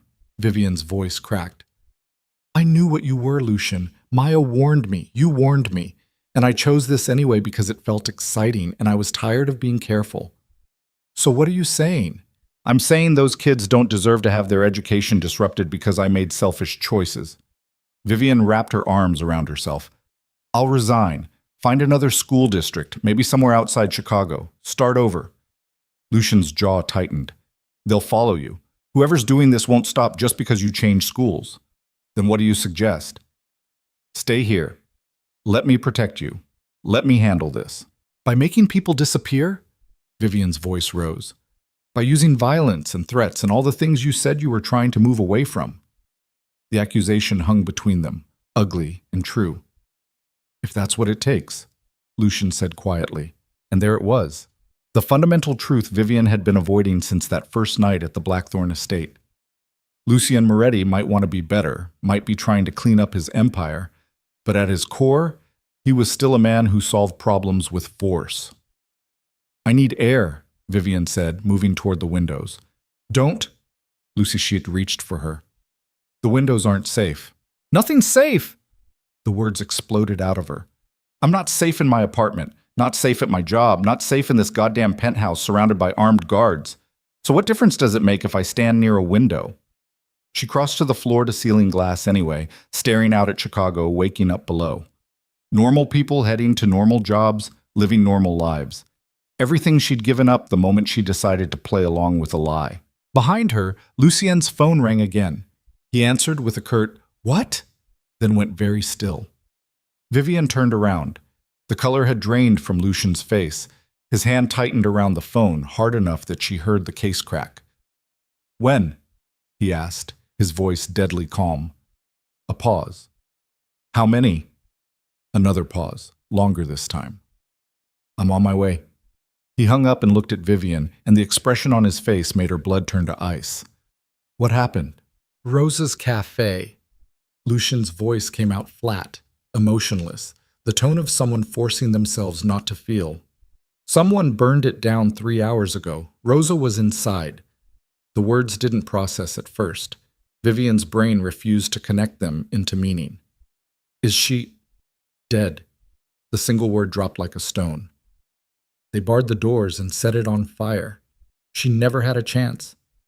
Vivian's knees buckled. She caught herself against the window, hand pressed to the glass. Rosa.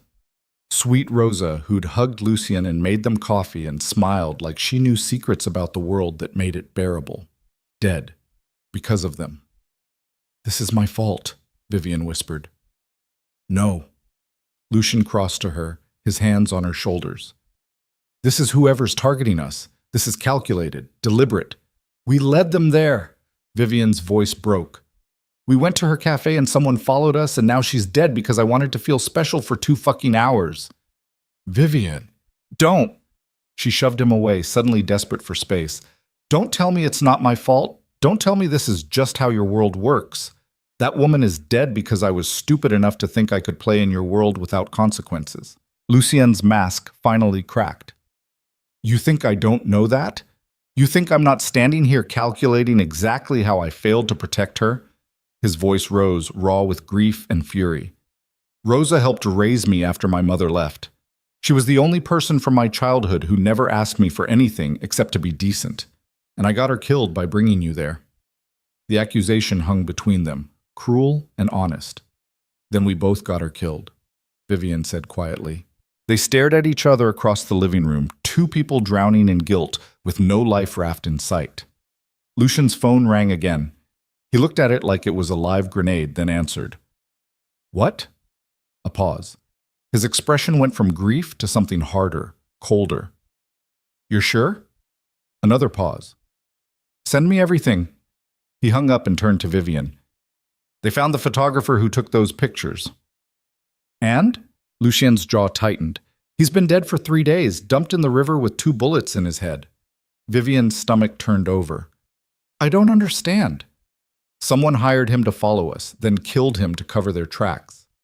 Lucien pulled up something on his phone, stared at it for a long moment, then handed it to Vivian. But before he died, he uploaded his files to a secure server. My people just cracked it. Vivian looked at the screen. More photos. Her and Lucien at the Blackthorn estate. Outside her apartment. But also new images. Lucien meeting with men in expensive suits, exchanging briefcases. Lucien in what looked like a warehouse, guns visible on a table. Documentation of criminal activity that would bury him if it went public. "They're not just targeting you," Vivian said slowly. "They're targeting both of us." "Yes. But why?" She stopped, a horrible realization dawning. "Unless they want you distracted, want you focused on protecting me instead of whatever else you should be paying attention to." Lucien's expression confirmed her theory. "There's a vote happening next week," he said quietly. "A vote within the organization about whether I stay in charge. I've been pushing too hard for reforms. Ending the trafficking, cleaning up the money, cutting ties with corrupt politicians. Half my father's old guard wants me gone. So they created a target for you, made you vulnerable. And it worked. Lucien's voice turned bitter. I spent the last 3 days focused on keeping you safe instead of shoring up my alliances. I left myself exposed. Who's leading the opposition? My uncle. My father's younger brother, Marco. Lucien took back his phone. He's been waiting for an opportunity like this since the day my father died. Vivian's mind raced. If you lose the vote, I lose everything. The empire, the protection, probably my life. Lucien met her eyes, and anyone connected to me becomes a liability, which means you. The full scope of the trap finally became clear. Someone, Marco probably, had engineered this entire situation, used Vivian to distract Lucien, to make him look weak and emotional and unfit to lead. And when the vote came, Lucien would fall, and Vivian would fall with him. Rosa wasn't collateral damage, Vivian said, horror settling like lead in her chest. She was a message. Yes. Showing you they can reach anyone you care about. Yes. So what do we do? Lucien was quiet for a long moment. Then he said, I can still win this. If I move fast, call in every favor, show strength instead of weakness. He looked at her. But it means I can't be distracted. Can't be protecting you while fighting a war on 3 other fronts. Then don't protect me. The words came out before Vivian fully thought them through. Let me go. Publicly cut ties, make it look like I meant nothing. Give your uncle no leverage. No. Lucien, no. His voice turned to steel. I won't sacrifice you to save myself. Even if it means losing everything? Even then. The raw certainty in those words should have been romantic. Instead, Vivian felt trapped, because Lucien's refusal to let her go meant they'd both burn when Marco made his move. There has to be another option, she said desperately. There is. Lucien's expression hardened into something frightening. I can do what my father would have done. Find Marco and everyone supporting him and eliminate the problem permanently. Murder. War, he corrected. This stopped being murder the moment they burned Rosa alive. Vivian stared at him, finally seeing clearly what she'd chosen. Not a man trying to reform his empire. A man who'd resort to mass violence the moment he felt cornered. That's what you meant, she whispered. When you said you were worse than your father in some ways, you're more ruthless. Yes. More willing to burn everything down rather than lose. Yes. So you'll start a war. Kill everyone who opposes you. And then what? Rule through fear like your father did? Prove your uncle right that you're too dangerous to lead? Lucien's mask cracked again, frustration and grief and rage all bleeding through. What would you have me do, Vivian? Sit here and wait while they pick apart everything I've built? While they kill everyone I care about to prove a point? I don't know, her voice broke. But I know Rosa wouldn't want you starting a war in her name. I know she'd tell you to be better than this. Rosa's dead. The flat delivery of those words, emotionless, final, made Vivian flinch. I'm going to deal with my uncle, Lucien continued, his voice cold and controlled again. You're going to stay here where my security can protect you. And when this is over, we'll figure out what happens next. And if you lose, I won't lose. But if you do, then it won't matter what happens to you because we'll both be dead. He crossed to her, his hands framing her face with surprising gentleness given the violence in his words. I'm sorry. I'm sorry I dragged you into this. I'm sorry Rosa died because of my failures. But I'm not sorry I met you, even if it costs me everything. Then he kissed her, hard and desperate and tasting like whiskey and grief. Vivian's brain short-circuited, caught between pushing him away and pulling him closer. His hands tightened in her hair, his body solid against hers, and for one desperate moment she let herself fall into it. Let herself forget Rosa's death and the photographs and the war brewing around them. But reality crashed back too quickly. Vivian broke the kiss, pressing her palms against Lucien's chest. Don't what? Don't kiss me like you're saying goodbye. Lucien's expression shifted, something broken and honest bleeding through his control. What if I am? Then I'm coming with you. Absolutely not. You don't get to make that decision alone, Vivian's voice steadied. You said I'm yours, that everyone knows it. So if you're walking into a war, I'm not sitting here waiting to find out if you survive. Vivian, no? She cut him off. You told me to stay with you if I wanted protection. You told me you'd burn the city down before letting anyone hurt me. So now I'm telling you, you don't get to protect me by dying. You stay alive. You win this vote, and we figure out how to survive this mess together. For a long moment, Lucien just stared at her. Then, slowly, something like hope flickered in his dark eyes. Together, he repeated. Together. His phone buzzed again. The third interruption in an hour. This time when Lucien answered, his expression went from cautious hope to pure ice. When? He demanded. A pause. How many? Another pause, and Vivian watched his knuckles turn white around the phone. I'm on my way. He hung up and looked at Vivian, and she knew before he spoke that everything had just gotten infinitely worse. Marco just made his move, Lucien, and said quietly. He's called an emergency vote for tonight. Either I show up and face him directly, or he wins by default. Tonight? Vivian's voice rose. You said next week. I know what I said. He moved the timeline. Lucien was already moving toward his office, typing furiously on his phone. He's forcing my hand before I can shore up support. Classic ambush tactic. So what do? Lucien stopped in the doorway, his back to her.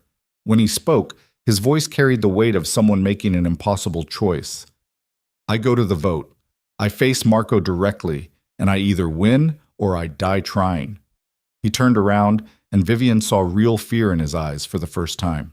And Vivian, if I don't make it back, if this goes wrong, there's a car in the garage with keys in the ignition and $50,000 cash in the trunk. Drive to Wisconsin. There's a cabin under a false name, coordinates in the glove box. Stay there until you hear from Vincent that it's safe. I'm not... Promise me. Lucien crossed back to her, gripping her shoulders. Promise me you'll run if this goes bad. Vivian wanted to argue, to insist she'd fight beside him, to make brave declarations about staying together no matter what. But looking into his eyes, she saw the truth. This vote wouldn't be won with words, and if Lucien lost, she'd only slow him down when he needed to move fast. I promise, she whispered. Lucien kissed her forehead once, gentle and heartbreaking, then released her. I have to go prep. Stay in the penthouse. Don't answer the door for anyone except me or Vincent. He headed toward his bedroom. And Vivian? She looked at him. If I don't come back, he said quietly, forget you ever knew me. Forget all of this. Go back to teaching. Find a man who doesn't come with enemies and death. Live the quiet life you deserved before I ruined everything. Then he disappeared into his room, leaving Vivian standing alone in the living room with Chicago sprawling below her and the taste of goodbye still on her lips. She pressed her hand to the window glass, watching the city wake up below. Rosa was dead. Lucien was walking into what might be his execution, and Vivian had no idea how to stop any of it. For the first time since grabbing a stranger's arm at the Blackthorn estate, she understood the true cost of her impulsive lie. Not humiliation or embarrassment, but blood. And no amount of wishing could take it back. Lucien was gone within the hour. Vivian watched from the penthouse windows as 3 black SUVs pulled away from the building, their taillights disappearing into Chicago's morning traffic. She pressed her forehead against the glass, her breath fogging the surface, and tried to calculate how long she had before everything fell apart. The penthouse felt like a tomb after he left. Too quiet. Too still. Armed guards patrolled the hallways, but their presence only amplified the silence instead of breaking it. Vivian's phone buzzed with a text from Maya. Are you okay? I heard about the school board meeting. News traveled fast, apparently. I'm fine, Vivian typed back, the lie tasting bitter even through text. Don't worry about me. 3 dots appeared, then disappeared, then appeared again. Finally, where are you? Vivian stared at the question. She couldn't tell Maya the truth, that she was hiding in a Mafia boss's penthouse while he prepared for what might be his execution, that a woman had burned to death because Vivian wanted to feel special, that everything in her carefully constructed life had imploded in less than a week. Somewhere safe, she typed. I'll call you soon, I promise. She silenced her phone before Maya could respond. The morning crawled past with agonizing slowness. Vivian tried to distract herself, turned on the television only to find news coverage of Rosa's cafe fire, tried to read but couldn't focus, attempted to grade papers she'd stuffed in her bag, but the words blurred together. Around noon, Vincent Calabrese arrived with 2 large suitcases. "Your belongings from your apartment," he said, setting them in the guest bedroom. "Mr. Moretti arranged for everything essential to be packed.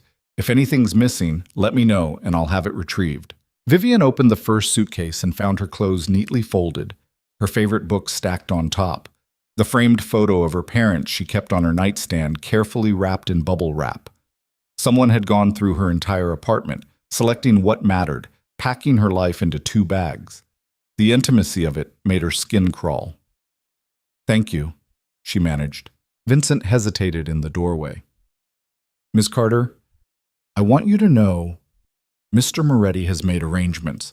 If tonight goes poorly, you'll be taken care of, financially secure, protected. I don't want his money." Nevertheless, Vincent's expression softened slightly. "He cares about you, more than I've seen him care about anyone since his father died. Whatever happens tonight, know that he's fighting as much for you as for himself." Then he left, and Vivian was alone again with her neatly packed life and the crushing weight of guilt. The afternoon stretched into evening. Vivian watched the sun sink toward Lake Michigan, painting the sky in shades of orange and red that looked too much like fire. She thought about Rosa burning, about Lucien walking into a room full of enemies, about all the ways this could end badly. At 6 o'clock, her phone rang. Unknown number. Vivian almost didn't answer. Then something, instinct maybe, or desperation, made her swipe to accept. "Hello? Ms. Carter?" The voice was male, older, with the kind of smooth confidence that came from decades of getting what he wanted. "My name is Marco Moretti. I believe you know my nephew." Vivian's blood turned to ice. "How did you get this number?" "I get every number I want." A pause. "I'm calling because I think we can help each other." "I doubt that." "Hear me out." Marco's voice carried false warmth, like a shark trying to sound friendly. "My nephew has put you in a terrible position, endangered your career, your safety, your entire future. And for what? A few weeks of excitement?" Vivian said nothing. "I'm offering you a way out," Marco continued. "Tonight's vote doesn't have to involve you. You can walk away right now. I'll ensure the photos never see daylight, the school board drops their investigation, and you return to your normal life. No consequences. No danger." "In exchange for what?" "Information." The word dropped casually, like it cost nothing. "Tell me where Lucien is right now, which route he's taking tonight, who's with him. Just a few simple details, and this all goes away."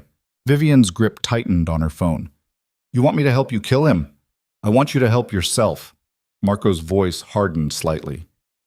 "Because make no mistake, Ms. Carter, Lucien is going to lose tonight, with or without your help. The only question is whether you're dragged down with him." "Go to hell." She hung up, hand shaking violently. Marco called back immediately. Vivian declined the call. He called again and again. On the 4th attempt, she answered just to scream, "Stop calling me!" "One more thing," Marco said, unbothered by her outburst. "Before you commit to dying beside my nephew, you should know he's not coming back for you." "What?" "The vote is scheduled for 8 o'clock. It's nearly 6:30 now. And where's Lucien?" "Not here with you. He's making deals, calling in favors, preparing for war. You're an afterthought, Ms. Carter, a distraction he's already written off." "You're lying." "Am I?" Marco's voice turned almost sympathetic. "Ask yourself, if you really mattered to him, would he have left you alone all day? Would he be focused on his empire instead of ensuring your safety? Lucien is his father's son, no matter what he tells himself. And his father's first rule was simple: loyalty to the organization above all else. Lucien's not like that. Keep telling yourself that. But when you're running for your life tonight because he chose power over you, remember, I offered you a way out." The line went dead. Vivian stood frozen in the middle of the penthouse, Marco's words echoing in her head. He was trying to manipulate her. She knew that. Trying to drive a wedge between her and Lucien, to isolate him further before the vote. But a small, poisonous part of her whispered that maybe Marco was right. Lucien had left her here alone all day. No calls, no updates. Nothing but Vincent's brief visit. If she really mattered more than his empire, wouldn't he have checked in? Wouldn't he be here instead of preparing for battle? Vivian's phone buzzed with a text from an unknown number. She opened it and found a video file. Against every instinct screaming not to, she pressed play. The footage showed Lucien in what looked like a private dining room, sitting across from a man Vivian didn't recognize. The timestamp read 3 hours ago. "Can't afford distractions," the man was saying. "This teacher, Lucien, she's become a liability." "I know." Lucien's voice came through clearly, cold and measured. "I'm handling it." "Are you? Because from where I'm sitting, you've spent the last week playing house with a civilian while Marco's been consolidating power. The girl is temporary." Lucien's expression on the grainy video remained impassive. "A miscalculation that won't be repeated." Vivian's breath stopped. "The girl is temporary. A miscalculation." "So what's your play?" the other man asked. "After tonight's vote, she goes back to her life. I'll arrange security from a distance, make sure Marco's people leave her alone. But that's it. Clean break." "And if she doesn't want a clean break?" Lucien was quiet for a moment, then said something that shattered Vivian completely. "Then she'll learn that wanting something and being able to keep it are very different things." The video ended. Vivian stood in the silent penthouse, staring at her phone screen, feeling like she'd been gutted. Temporary. A miscalculation. Clean break. Every word Lucien had spoken to her that morning about burning the city down to protect her, about fighting together, about not being sorry he'd met her, suddenly rang hollow. He'd been planning to cut her loose all along.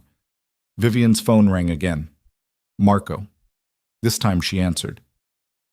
"I watched your video," she said, her voice empty. "I thought you might." Marco sounded satisfied. "So now you understand. My nephew cares about power, Ms. Carter. Everything else is negotiable. What do you want from me?" "Just answer one question. Is Lucien at the penthouse right now?" Vivian looked around the empty apartment. "No." "Where is he?" "I don't know. He left this morning and I haven't heard from him since." "Interesting." A pause. "You know what I think, Ms. Carter? I think you're exactly as disposable as Lucien suggested, which means helping me costs you nothing. He's already decided you don't matter." "Why should I believe you'd keep your word?" Vivian asked. "Even if I helped you, what's to stop you from coming after me anyway?" "Because you're nobody." Marco delivered the insult casually, like stating a fact. "No offense, but you're a third-grade teacher from Chicago. You're not a threat. You're not worth the effort of eliminating. The only reason you matter right now is because Lucien made you matter by association. Remove the association, and you're invisible again." The twisted logic almost made sense. "I need time to think," Vivian said. "You have until 7:30. After that, I assume you've made your choice." Marco's voice softened into something almost kind. "For what it's worth, Ms. Carter, I'm sorry you got caught up in this. You seem like a decent person. You deserve better than being used as a pawn in someone else's war." He hung up. Vivian set down her phone and walked to the windows, pressing both palms against the glass. Chicago sprawled below her, millions of lives intersecting and diverging, none of them aware that somewhere in this city a vote was about to happen that would determine whether she lived or died. She thought about the video. Lucien's cold dismissal, the calculated way he'd described her as temporary. Then she thought about his hands framing her face that morning, the fear in his eyes when he'd made her promise to run if things went bad, the way he'd kissed her like he was memorizing the taste. Which version was real? The man who called her a miscalculation, or the man who'd looked terrified at the thought of losing her? Vivian's phone buzzed with a text from Vincent. "Mr. Moretti wanted you to know he's thinking of you. The vote begins in 90 minutes. She stared at the message for a long time. Then she made a decision. Vivian grabbed her jacket and the keys to the emergency car Lucien had mentioned. She didn't know where the vote was happening, but she knew someone who would. She pulled up Marco's number and typed, "I'll help you, but I need to see you in person first, to make sure you'll keep your word." The response came within seconds. "Smart girl. Where are you?" "The penthouse. Come alone. 20 minutes. Vivian pocketed her phone and looked around the penthouse one last time. She was either about to make the smartest decision of her life or the stupidest. But she refused to sit here like a helpless damsel while men decided her fate. If Lucien really had written her off, then she'd save herself on her own terms. And if he hadn't, if the video was manipulated or taken out of context or just Marco playing games, then she'd find a way to help him survive the night. Either way, she was done waiting. 18 minutes later, the elevator chimed. Vivian stood in the center of the living room as Marco Moretti stepped out. He was older than she expected. Early 60s, gray hair, immaculately styled, wearing a suit that probably cost more than her car. He looked like a retired businessman, not a mafia underboss staging a coup. But his eyes told a different story. Cold, calculating, patient. Ms. Carter. He smiled warmly, like they were old friends.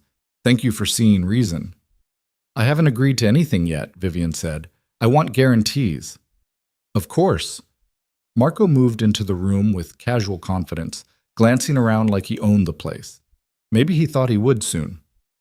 What would make you comfortable? Proof that you can actually protect me.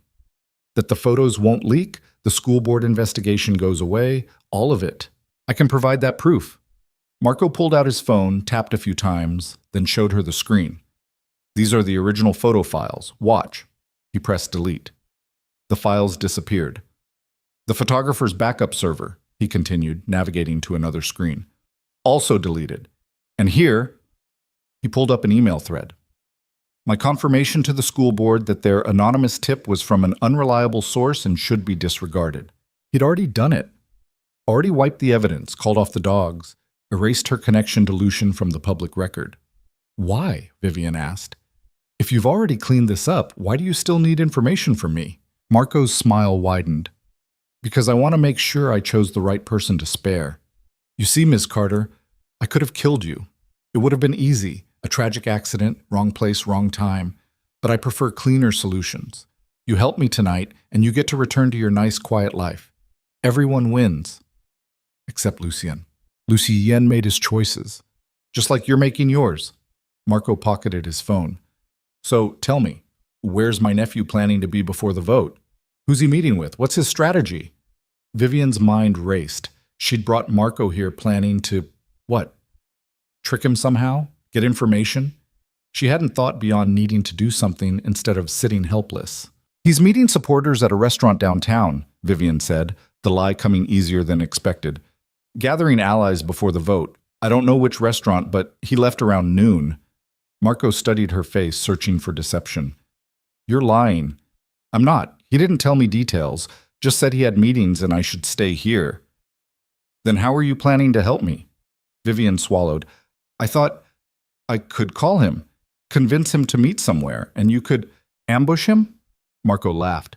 Ms. Carter, you're not cut out for this world. It's almost charming. His expression hardened. But I don't have time for games. So here's what's going to happen. You're going to call Lucien right now and tell him you're in danger, that someone broke into the penthouse. He'll come running. He won't be able to help himself. And when he does, my people will be waiting. No. No? Marco's eyebrows lifted. I don't think you understand your situation. I understand perfectly. Vivian's voice steadied.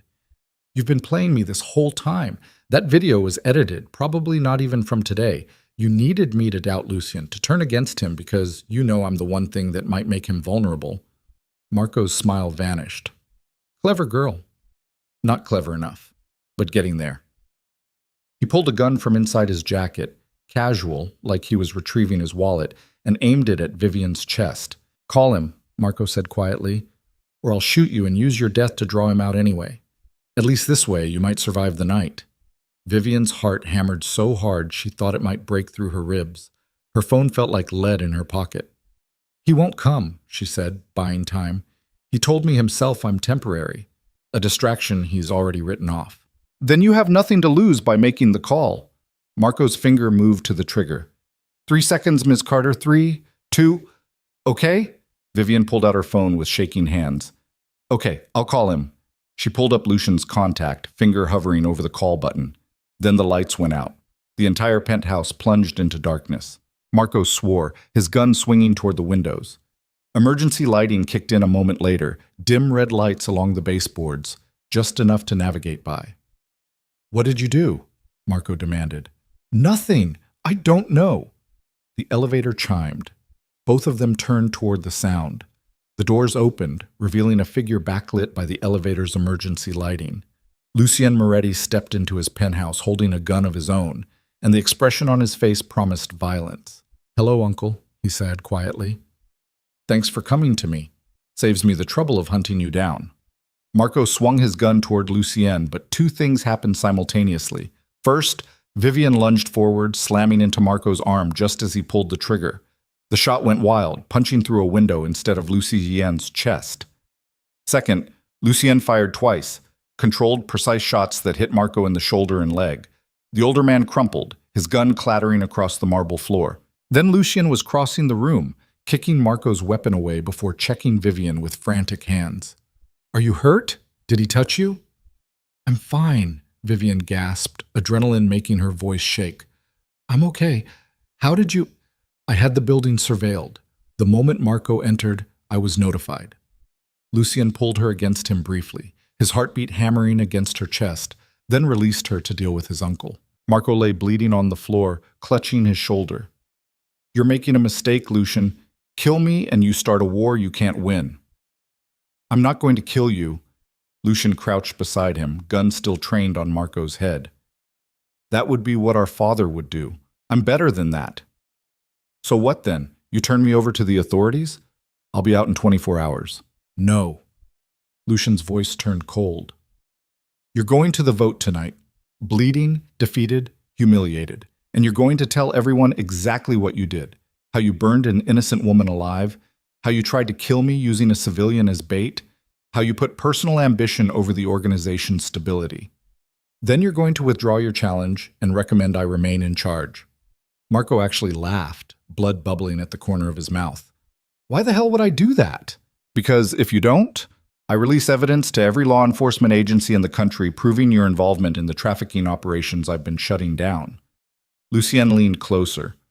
"Unlike you, I actually document my reforms, and I kept detailed records of everyone who opposed them, including which specific operations you personally profited from. You wouldn't. Test me." The two men stared at each other, uncle and nephew, old guard and new, and Vivian watched the calculation happen in Marco's eyes, the weighing of outcomes, the realization that Lucien had outplayed him. "You've become ruthless," Marco said finally. "Your father would be proud." "My father was a monster. I'm just better at being one." Lucien stood, keeping his gun trained on Marco. "So what's it going to be? Humiliation tonight or life in prison?" Marco sagged against the floor, all his confidence bleeding out with the blood pooling beneath him. "You win." "Yes, I do." Lucien pulled out his phone and made a call. "Vincent, I need medical and cleanup at the penthouse. And tell everyone the vote's been moved up. We're doing this now instead of waiting until 8. He listened for a moment. "Because my uncle's going to make his confession while he's still bleeding, more dramatic that way." He hung up and looked at Vivian properly for the first time since arriving. Really looked at her, taking in her tear-streaked face, her shaking hands, the terror still written across her features. "I'm sorry," he said quietly. "I should have—" "You called me temporary," Vivian interrupted, her voice breaking. "A miscalculation. I saw the video." Lucien went very still. "What video?" "Marco sent it. You telling someone I was a distraction that wouldn't be repeated? That after tonight, I'd go back to my life and you'd make a clean break." "Vivian, was it real?" She stepped toward him, anger finally breaking through the fear. "Because I've spent the entire day wondering if I was just some stupid civilian you were using as a shield, or if any of this actually meant something to you." "It was real," Lucien said. "The video. That conversation happened." The confirmation hit like a slap. Vivian actually stumbled back a step. "But it wasn't the truth," Lucien continued, closing the distance between them. "It was theater. That man I was meeting with? One of Marco's allies. I knew the room was bugged. I knew everything I said would get back to my uncle. So I said what he needed to hear, that you didn't matter, that I'd cut you loose. I made myself look cold and pragmatic and exactly like the kind of leader who wouldn't let personal feelings interfere with business." "You were lying. I was protecting you." Lucien's hands framed her face. "If Marco thought you were already written off, he'd leave you alone. It's only valuable hostages that get hurt. So you made me look worthless. I made you look invisible. There's a difference. His thumbs brushed away the tears on her cheeks. And Vivian, if I really thought you were temporary, would I have had this entire building monitored just to make sure Marco couldn't get to you? Would I have dropped everything the moment you were in danger? Would I be standing here terrified that you believed his lies? Vivian searched his face, looking for deception, but found only raw honesty. I hate you, she whispered. I know. I hate that you made me doubt you. I hate that Rose is dead. I hate that I can't go back to my normal life. I hate that Her voice broke. I hate that I can't imagine a future that doesn't include you. Lucian's expression cracked, vulnerability bleeding through his careful control. Good, because I can't either. Then he kissed her like she was oxygen and he'd been drowning, hard and desperate and tasting like fear and relief mixed together. Vivian's hand fisted in his shirt, pulling him closer, kissing him back with all the terror and anger and hope she'd been holding in all day. On the floor, Marco groaned. Really? Right now? I'm bleeding over here. They broke apart, both breathing hard. Medical's on the way, Lucian said without looking at his uncle. His eyes stayed locked on Vivian. You know you don't have to come to the vote, right?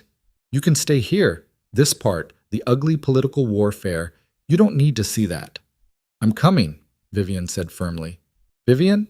You told me I was yours, that everyone knew it. So if you're walking into a room full of dangerous men to prove you deserve to lead, I'm walking in beside you. She stepped back, squaring her shoulders. Because I'm not temporary. I'm not a miscalculation. And I'm sure as hell not invisible anymore. For the first time since she'd met him, Lucien Moretti smiled. A real smile that reached his eyes and transformed his entire face from dangerous to devastating. No, he agreed. You're really not. Medical arrived 10 minutes later, a team of professionals who clearly dealt with gunshot wounds regularly and asked no questions. They patched Marco enough to transport him, then loaded him onto a stretcher. Vincent appeared with fresh clothes for Lucien and a bulletproof vest that he insisted Vivian wear under her jacket. Standard precaution, Vincent said when she hesitated. Tonight's vote will be tense. Better safe than sorry. Vivian let him help her into the vest, the weight of it settling against her chest like an anchor. This was really happening. She was really about to walk into a Mafia meeting wearing body armor. Her life had become completely insane. Lucien emerged from his bedroom wearing a fresh suit, his earlier violence hidden beneath expensive fabric and practiced composure. He looked every inch the powerful boss, commanding, controlled, dangerous. But when he looked at Vivian, his mask slipped just enough to show the man underneath. Last chance to stay here, he said softly. Not a chance. They rode down the elevator in loaded silence. Lucien, Vivian, Vincent, and 4 armed guards. When the doors opened in the parking garage, 3 SUVs waited with engines running. Lucien guided Vivian toward the middle vehicle, his hand on her lower back. Stay close to me. Don't speak unless I tell you to. And if anything goes wrong, I run. I know. Vivian met his eyes. But nothing's going to go wrong. You're going to walk in there and remind everyone why they should be terrified of you. Terrified, Lucien repeated. That's the goal? Isn't it always? His mouth twitched. With you around? I'm starting to think respect might be better. They climbed into the SUV. The door slammed shut, sealing them inside with tinted windows and the smell of leather and gun oil. As the convoy pulled out of the garage, Vivian realized her hands had stopped shaking. Whatever came next, violence or victory or something in between, she'd made her choice. She was staying. The drive took 20 minutes, winding through Chicago's South Side toward a warehouse district Vivian had never visited. The kind of area where buildings wore graffiti like scars, and nobody asked questions about what happened behind closed doors. They pulled up outside a massive brick warehouse, its windows dark, a single entrance guarded by men in suits carrying very obvious weapons. This is it, Lucien said. Last chance. Stop asking me that. He almost smiled. Yes, ma'am. They got out of the SUV. Immediately, guards flanked them, Vincent on one side, 2 armed men on the other. Marco was being helped out of the third vehicle, pale and shaky, but conscious. Lucien straightened his jacket, checked that his own gun was secure, then looked at Vivian one more time. Whatever happens in there, he said quietly, know that meeting you was the first good decision I've made in years. Before she could respond, he turned and walked toward the warehouse entrance. Vivian followed, her heart in her throat, walking straight into the fire beside the most dangerous man she'd ever met. The warehouse interior was exactly what she expected, and nothing like she imagined simultaneously. Rows of chairs faced a raised platform, maybe 100 men already seated, all of them radiating barely contained violence. At the front, a table held 3 empty chairs, clearly for whoever was presiding over this twisted court. Every head turned as Lucien entered. The silence was deafening. Then Lucien spoke, his voice carrying across the warehouse with absolute authority. Gentlemen, thank you for gathering on such short notice. I believe my uncle has something he'd like to say. Marco was pushed forward, still bleeding through his hastily bandaged shoulder. He looked at the assembled men, his allies, his supporters, the people who'd backed his play for power. And Vivian saw the exact moment he realized how thoroughly Lucien had destroyed him. Tell them, Lucien said quietly. Tell them everything you did, and then tell them why you're withdrawing your challenge to my leadership. Marco's hands clenched into fists. For a moment, Vivian thought he might refuse, might choose death over humiliation. Then his shoulders sagged, and he began to talk. Marco's confession took 11 minutes. 11 minutes of ugly truth spilling out in the warehouse's dim light, while 100 dangerous men listened in absolute silence. He told them about Rosa, how he'd ordered her cafe burned with her inside just to send a message. About the photographer he'd hired and then murdered to cover his tracks. About manipulating the school board, threatening Vivian's career, staging the entire crisis to make Lucien look weak and emotional and unfit to lead. Every word landed like a stone dropping into still water, ripples of shock and disgust spreading through the assembled crowd. When Marco finally finished, his voice hoarse and his face gray with blood loss, the silence stretched so long that Vivian could hear her own heartbeat in her ears. Then Lucien spoke. My uncle orchestrated all of this because he believed I was making the organization weak by pushing for reform, by ending the trafficking operations, by cleaning up the corruption my father built his empire on. Lucien's voice carried across the warehouse, cold and precise. He thought sentiment made me vulnerable, that caring about an innocent woman meant I'd lost the ruthlessness necessary to lead. He paused, letting the words settle. He was wrong. Lucien gestured and 2 guards dragged Marco toward the exit. My uncle will be placed on medical transport to a secure facility outside the city. He'll receive treatment for his wounds, and then he'll retire from active involvement in the organization's affairs, permanently. Not death then, but exile.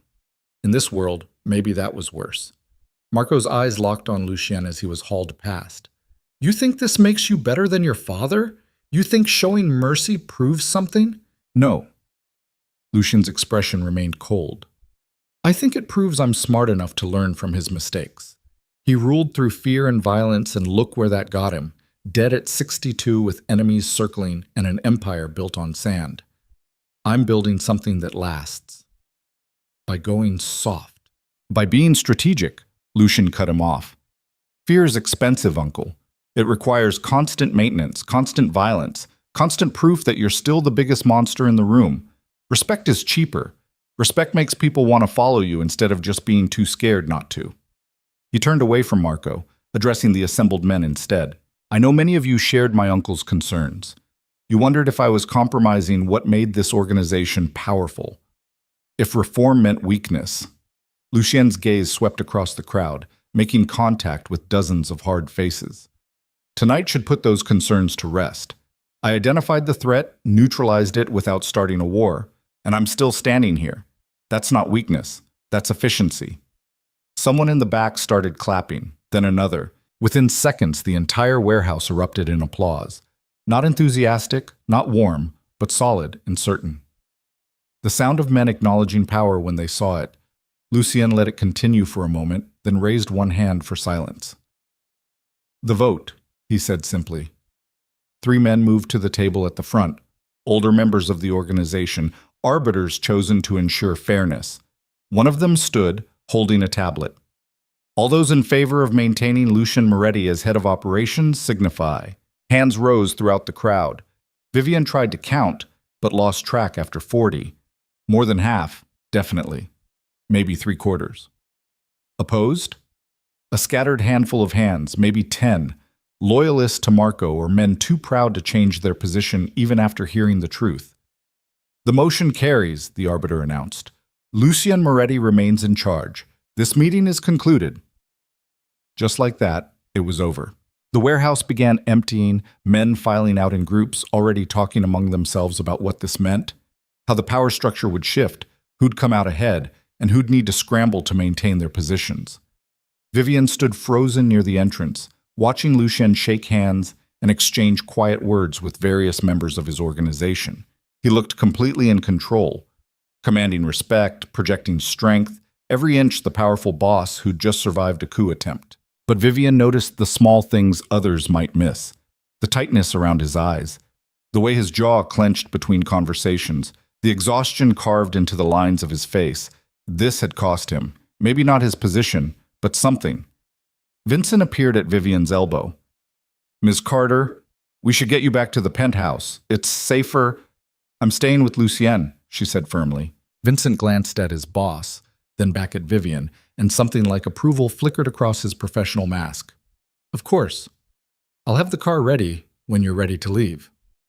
It took another 20 minutes for Lucien to finish his obligations, reassuring allies, accepting congratulations, making it clear to everyone that tonight's events wouldn't be repeated. By the time he finally extracted himself from the crowd, his shoulders had tensed with barely concealed tension. He found Vivian waiting near the exit, and something in his expression cracked when he saw her. Just for a moment, just long enough for her to see how much tonight had cost him. "Let's go home," he said quietly. The drive back to this penthouse passed in loaded silence. Lucien sat beside Vivian in the back of the SUV, his hand finding hers in the darkness, fingers threading together with desperate strength. He didn't speak, didn't need to. The grip of his hand said everything, relief and exhaustion, and the kind of bone-deep weariness that came from fighting too many battles in too short a time. When they finally reached the penthouse, Lucien dismissed the guards with a curt nod, rode up the elevator alone with Vivian, and walked straight to the windows overlooking Chicago. He stood there for a long time, hands in his pockets, staring at the city lights. Vivian waited. She'd learned enough about Lucien to know he'd speak when he was ready. "I almost lost tonight," he said finally. "If you hadn't figured out Marco was playing you, if you'd given him what he wanted, or if you'd just stayed passive and let him take control of the situation, he would have ambushed me, killed me, and taken over the organization, all because I got distracted by—" He stopped, jaw working. "By me," Vivian finished. "By caring about you."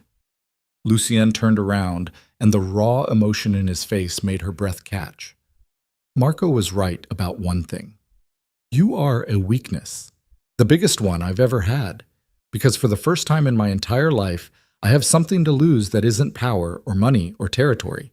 I have someone who makes me want to be better than the monster my father raised. He crossed to her, hands framing her face with devastating gentleness. "And that terrifies me," Lucien whispered, "because I don't know how to protect something this fragile.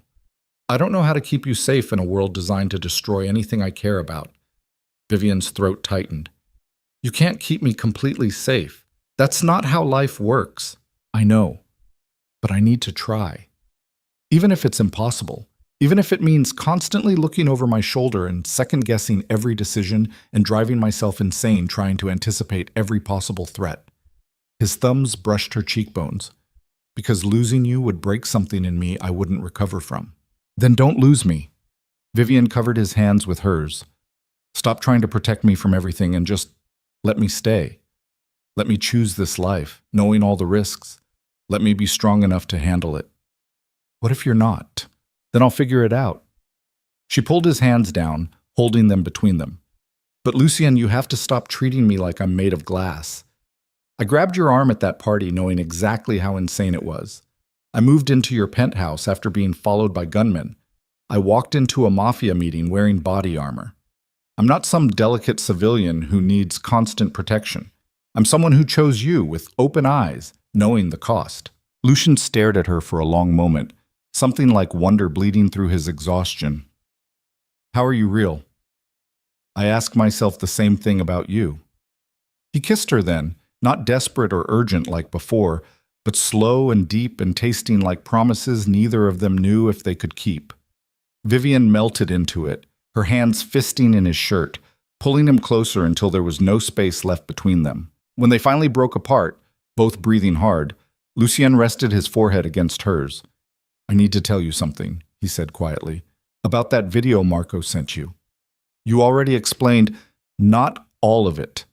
Lucien pulled back slightly, meeting her eyes. "That conversation was staged, yes, but the part about making a clean break after tonight? That was real." Vivian's stomach dropped. "What? Before Marco forced my hand, before all of this exploded, my plan was to win the vote and then arrange for you to return to teaching somewhere safe.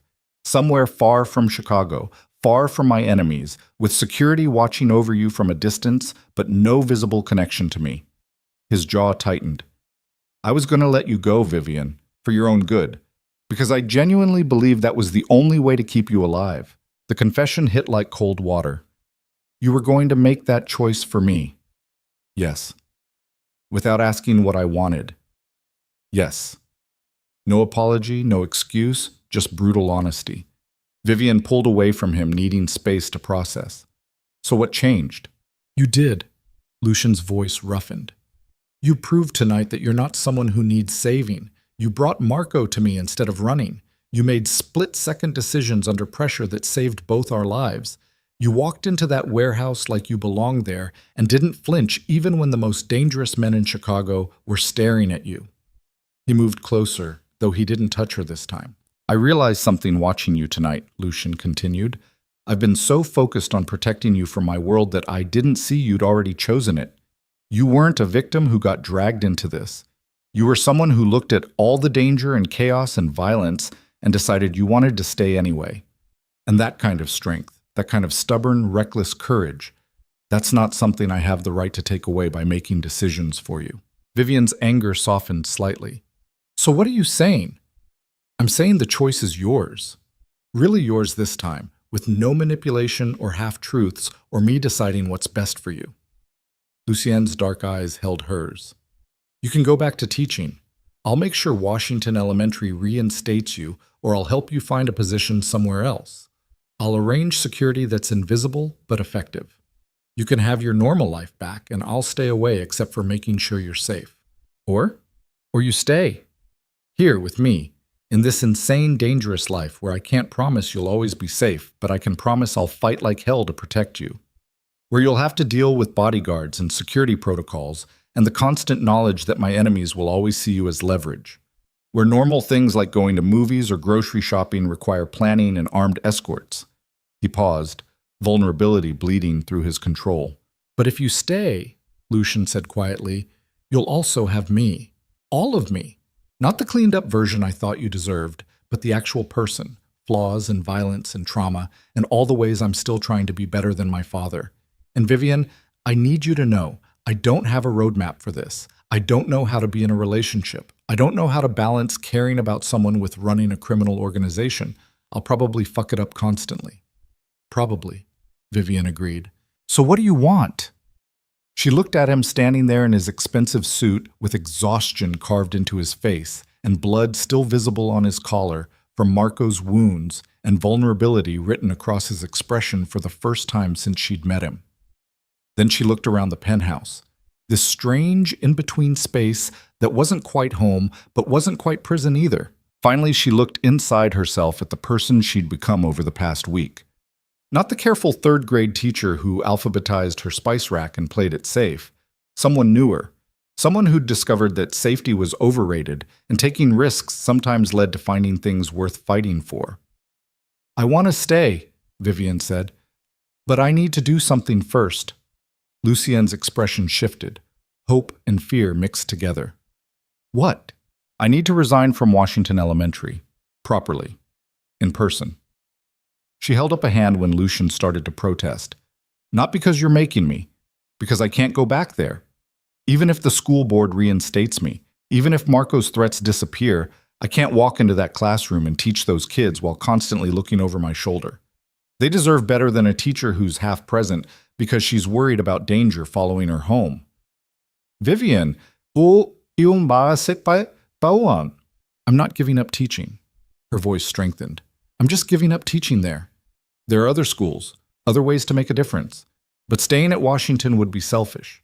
It would put those kids at risk just so I could pretend my life hasn't changed. And it has changed, Lucien. Fundamentally, I changed the moment I grabbed your arm. He studied her face for a long moment, then nodded slowly. Okay, we'll go together tomorrow. You'll resign, and then we figure out what comes next. Vivian closed the distance between them. Together, as actual partners who make decisions together instead of you constantly trying to protect me from reality. That's going to be really hard for me. I know. I'm going to fail at it constantly. I know that too. Lucien's hands found her waist, pulling her against him. You're sure about this? Because once you're all the way in, there's no going back to normal. My enemies will know who you are. Your life will never be simple again. My life stopped being simple the moment you played along with my lie. Vivian's horse slid up his chest to rest against his shoulders. And honestly, I don't want simple anymore. Simple is boring. Simple is safe. Simple is waking up at 40 and realizing you never took a single risk worth remembering. This is one hell of a risk. Good. He kissed her again, and this time it felt different. Not desperate or urgent or weighted with goodbye. This kiss tasted like beginning, messy and uncertain and probably doomed but real in a way that made Vivian's chest ache. When they finally broke apart, Lucien kept her close, his arms wrapped around her like he was afraid she'd disappear if he let go. Thank you, he whispered into her hair. For what? For being brave enough to choose this. For not running when any sensible person would have.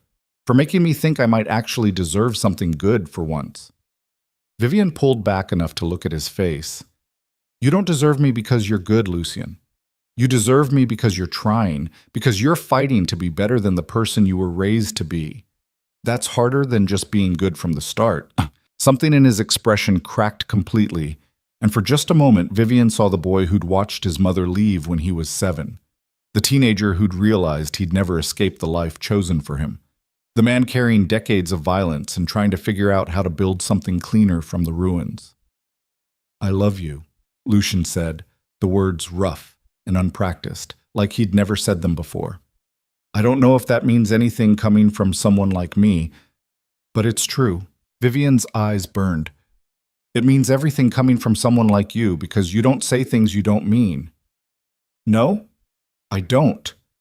Then I love you too, even though you're impossible and controlling and probably going to drive me crazy trying to protect me from every possible danger. Probably.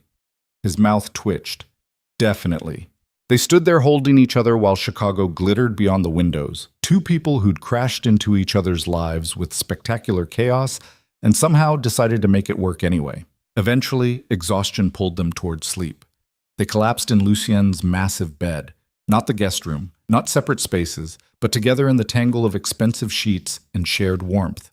Lucien fell asleep almost immediately, his arm heavy across Vivian's waist, his breathing evening out into something peaceful for the first time in days. Vivian lay awake longer, staring at the ceiling and processing everything that had happened. A week ago, she'd been a third-grade teacher whose biggest problem was making it through parent-teacher conferences without crying. Now she was lying beside a Mafia boss who just survived a coup attempt, planning to resign from her job and step fully into a world she barely understood. It should have terrified her. Instead, she felt oddly calm, like she'd finally stopped fighting against the current and let it carry her somewhere unexpected but right. Morning came too early, sunlight streaming through the windows Lucien had forgotten to close. Vivian woke to find him already awake, watching her with an expression caught somewhere between contentment and disbelief. Hi, she said, her voice rough with sleep. Hi. He brushed hair away from her face. Sleep okay? Better than I have in days. Vivian stretched, feeling the bulletproof vest's impression still imprinted on her ribs. What time is it? 8:30. We don't have to go to the school until you're ready. Right. The resignation, the formal ending of her old life. Vivian sat up, suddenly nervous. What do I even say? Sorry, I got involved with organized crime, and it's too dangerous for me to teach your children anymore? You say you're pursuing other opportunities, that you're grateful for the experience, but it's time to move on. Lucien sat up beside her, shoulder pressed against hers. They don't need to know the rest. What if they ask questions? Then Vincent handles it. That's what I pay him for. The casual certainty in his voice made Vivian almost laugh. This was her life now. Lawyers on retainer to handle inconvenient questions, security guards escorting her to resign from teaching positions, conversations about which parts of the truth could be safely shared. Absolutely insane. They dressed carefully for the meeting, Vivian in professional slacks and a blouse that made her look like a responsible educator, Lucien in a suit that made him look like a wealthy businessman instead of a crime boss. Vincent met them in the lobby with paperwork already prepared, resignation letter typed up and ready for Vivian's signature. The principal has been notified you're coming, Vincent said as they drove toward Washington Elementary. She's agreed to keep the meeting brief and private. Did you threaten her? Vivian asked. I suggested that discretion would be appreciated. Vincent's expression remained professionally neutral. Whether she took that as a threat is her interpretation. Lucien squeezed Vivian's hand. You don't have to do this. We can still... I want to. Vivian cut him off gently. This is my choice. Let me make it. Washington Elementary looked exactly the same as it had a week ago. Red brick building, playground equipment visible behind the fence, colorful student artwork decorating the windows. Vivian felt a pang of loss looking at it, remembering all the small joys that came with teaching, Jaden's wild stories, Sophia's quiet brilliance, Marcus's determination despite everything working against him. But she couldn't go back. That door had closed the moment she'd chosen Lucien. Principal Harrison met them in her office, a tired woman in her 50s who'd spent 30 years in education and looked like she'd seen everything. But when Lucien walked in behind Vivian, something flickered across her face. Recognition, maybe. Or just awareness that this wasn't a normal resignation.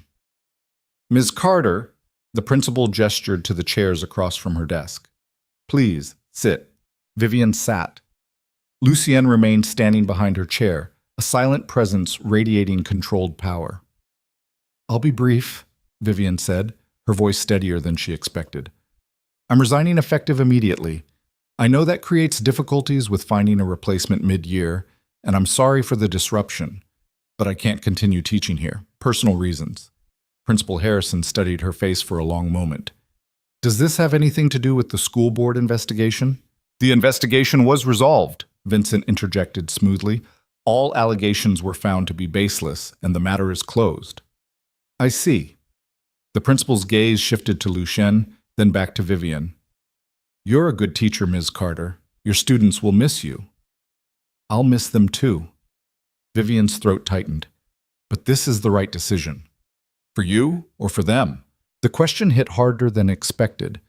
Vivian took a breath, choosing her words carefully. Both. They deserve a teacher who can be fully present, who isn't dealing with complications that might affect their safety or education. And I deserve to pursue a path that doesn't require pretending my life hasn't changed. Principal Harrison nodded slowly, like that answer made more sense than she wanted to admit. All right, I'll need you to sign the formal resignation papers, and we'll arrange for your personal items to be packed and sent to whatever address you provide. Thank you. The paperwork took 15 minutes.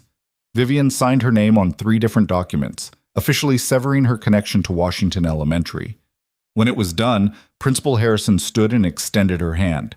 I hope you find what you're looking for, Miss Carter. I already have, Vivian said quietly. They left through the same doors Vivian had entered every morning for the past 3 years. As they walked toward the car, Vivian caught sight of her classroom window on the 2nd floor. Empty now, waiting for whoever would replace her. Some other teacher who'd inherit her students, her lesson plans, her carefully organized classroom library. A chapter closing. You okay? Lucien asked quietly as they drove away.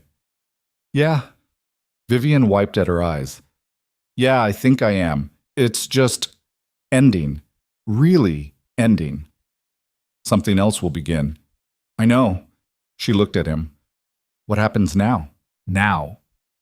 Lucien's hand found hers again. Now we figure out what your life looks like without teaching. Maybe you find a new school district outside Chicago. Maybe you work with education nonprofits. Maybe you do something completely different. The world's open, Vivian. You get to choose. What if I don't know what I want? Then we figure it out together. No rush, no pressure, just time and space to decide who you want to be now. Vivian leaned her head against his shoulder, watching Chicago pass by the window. I never thought my life would look like this. Like what? Complicated, dangerous, uncertain, but exciting. She paused. Real. Real, Lucien repeated. Yeah, that's a good word for it. They drove in comfortable silence back toward the penthouse. When they arrived, Lucien dismissed the security detail and led Vivian up to the apartment alone. I have something for you, he said once they were inside. Wait here. He disappeared into his office, returning a moment later with a small velvet box. Vivian's heart stuttered. Lucien, it's not a ring. He opened the box, revealing a key on a simple silver chain. It's yours. The penthouse. I'm having it legally transferred into your name, the deed, the title, everything. So if anything happens to me, you have somewhere secure to live, somewhere that's yours, not borrowed, not dependent on me still being alive. Vivian stared at the key, overwhelmed. That's too much. It's not enough. Lucien took the chain and fastened it around her neck, the key settling against her collarbone. You gave up your career, your safety, your entire normal life to choose this. The least I can do is make sure you have somewhere to land if I'm not around to catch you. Stop talking about dying. I'm a realist. But his hands lingered on her shoulders, warmth bleeding through his pragmatism. Besides, I'm not planning on going anywhere. But plans change. People like me don't retire peacefully to Florida, so I need to know you're protected, that you'll be okay. Vivian turned to face him fully, her hands coming up to frame his face. Listen to me. I didn't choose this life because I wanted security. I chose it because I wanted you. Flawed, dangerous, impossible you. So stop trying to protect me from the consequences of my own decisions and just be here. Be present. Let us figure out how to make this work together instead of constantly preparing for the worst. Lucien closed his eyes, leaning into her touch. That's harder than it sounds. I know, but try anyway. Okay? His eyes opened, dark and honest. I'll try. They stood there in the penthouse that was now legally Vivian's, holding each other while the city hummed below. Two people who'd found each other in chaos and decided to build something from the wreckage. 3 months later, Vivian stood in front of a classroom again. Not Washington Elementary, not even the same part of Chicago, but a small private school on the north side that specialized in students who'd fallen through the cracks elsewhere. Kids with learning disabilities, behavioral issues, traumatic backgrounds. The kind of students who needed someone willing to see past their problems to their potential. The kind of teaching that actually mattered. Lucien had helped arrange the position through discreet channels, using his connections without being obvious about it. The school board didn't know who backed their newest teacher's hire. They just knew Vivian Carter came with impeccable references and a genuine passion for working with difficult students. And she was good at it. Better than she'd expected.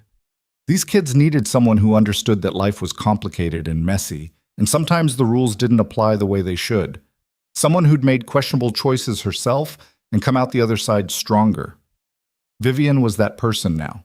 Her relationship with Lucien had settled into something that almost resembled normal. If normal included armed guards outside her new apartment, regular security briefings, and the occasional emergency where Lucien had to disappear for days to handle some crisis in his organization. But there were also quiet moments. Sunday mornings drinking coffee in Rosa's rebuilt cafe, which Lucien had restored as a memorial and kept operating under her family's management.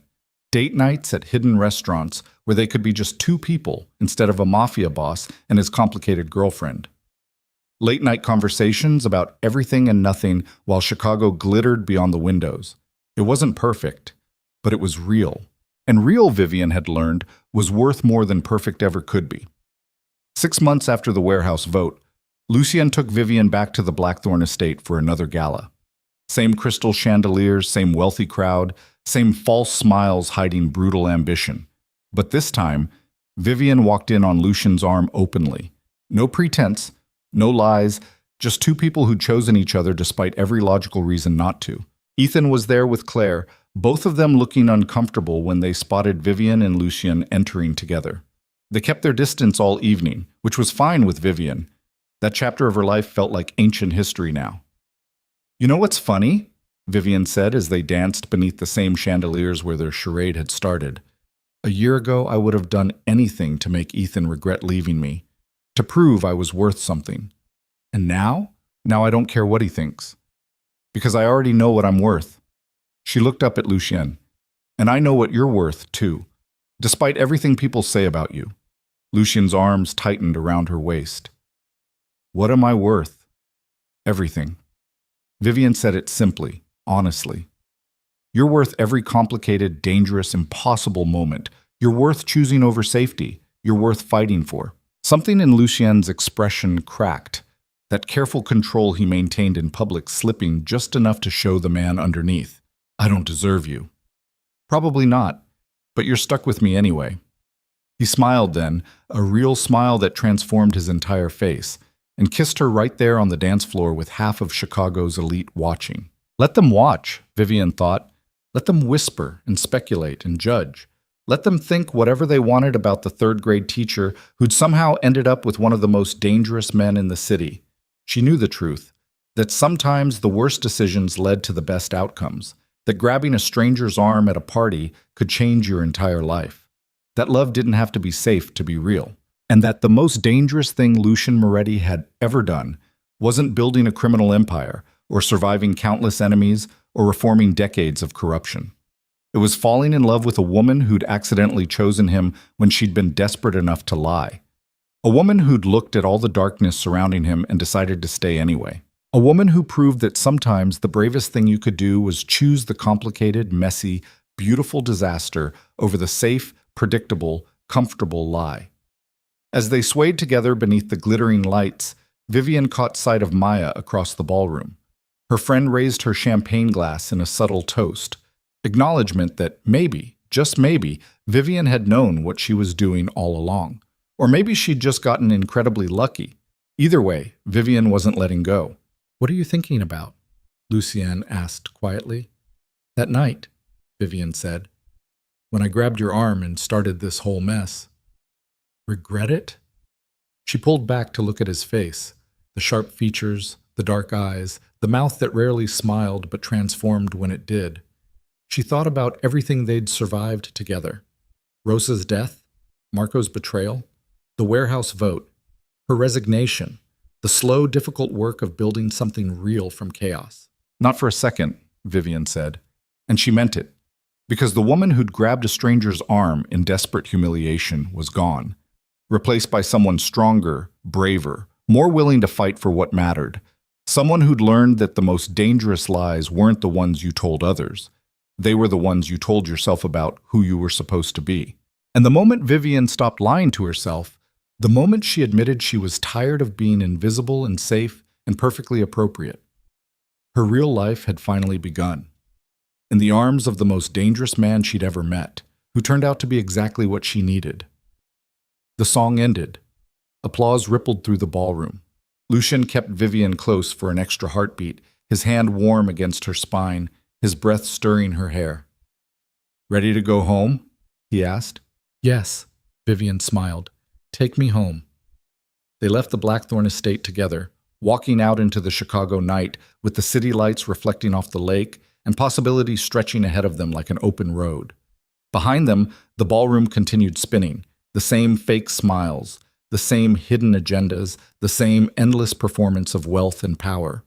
But Vivian and Lucien had stepped outside that world, into something messier and more honest and infinitely more real, into a future neither of them could have predicted but both were willing to fight for, together. And maybe that was the whole point. Not the fairy tale ending where everything worked out perfectly, but the real ending where two imperfect people chose each other anyway, where a desperate lie turned into an impossible truth, where a third-grade teacher and a mafia boss proved that sometimes the wrong person at the wrong time turned out to be exactly right. And years later, when people asked Vivian Carter how she'd ended up with someone like Lucien Moretti, she'd smile and tell them the truth. She grabbed his arm at a party, and he decided to hold on, and neither of them had let go since. Because that's what you did when you found something worth keeping. You held on. Through the danger and the chaos and the impossible complications, through the fear and the doubt and the voices telling you to run, you held on And you built something real from the wreckage of who you used to be. Together. Always together. That was their story. And it was finally beautifully complete.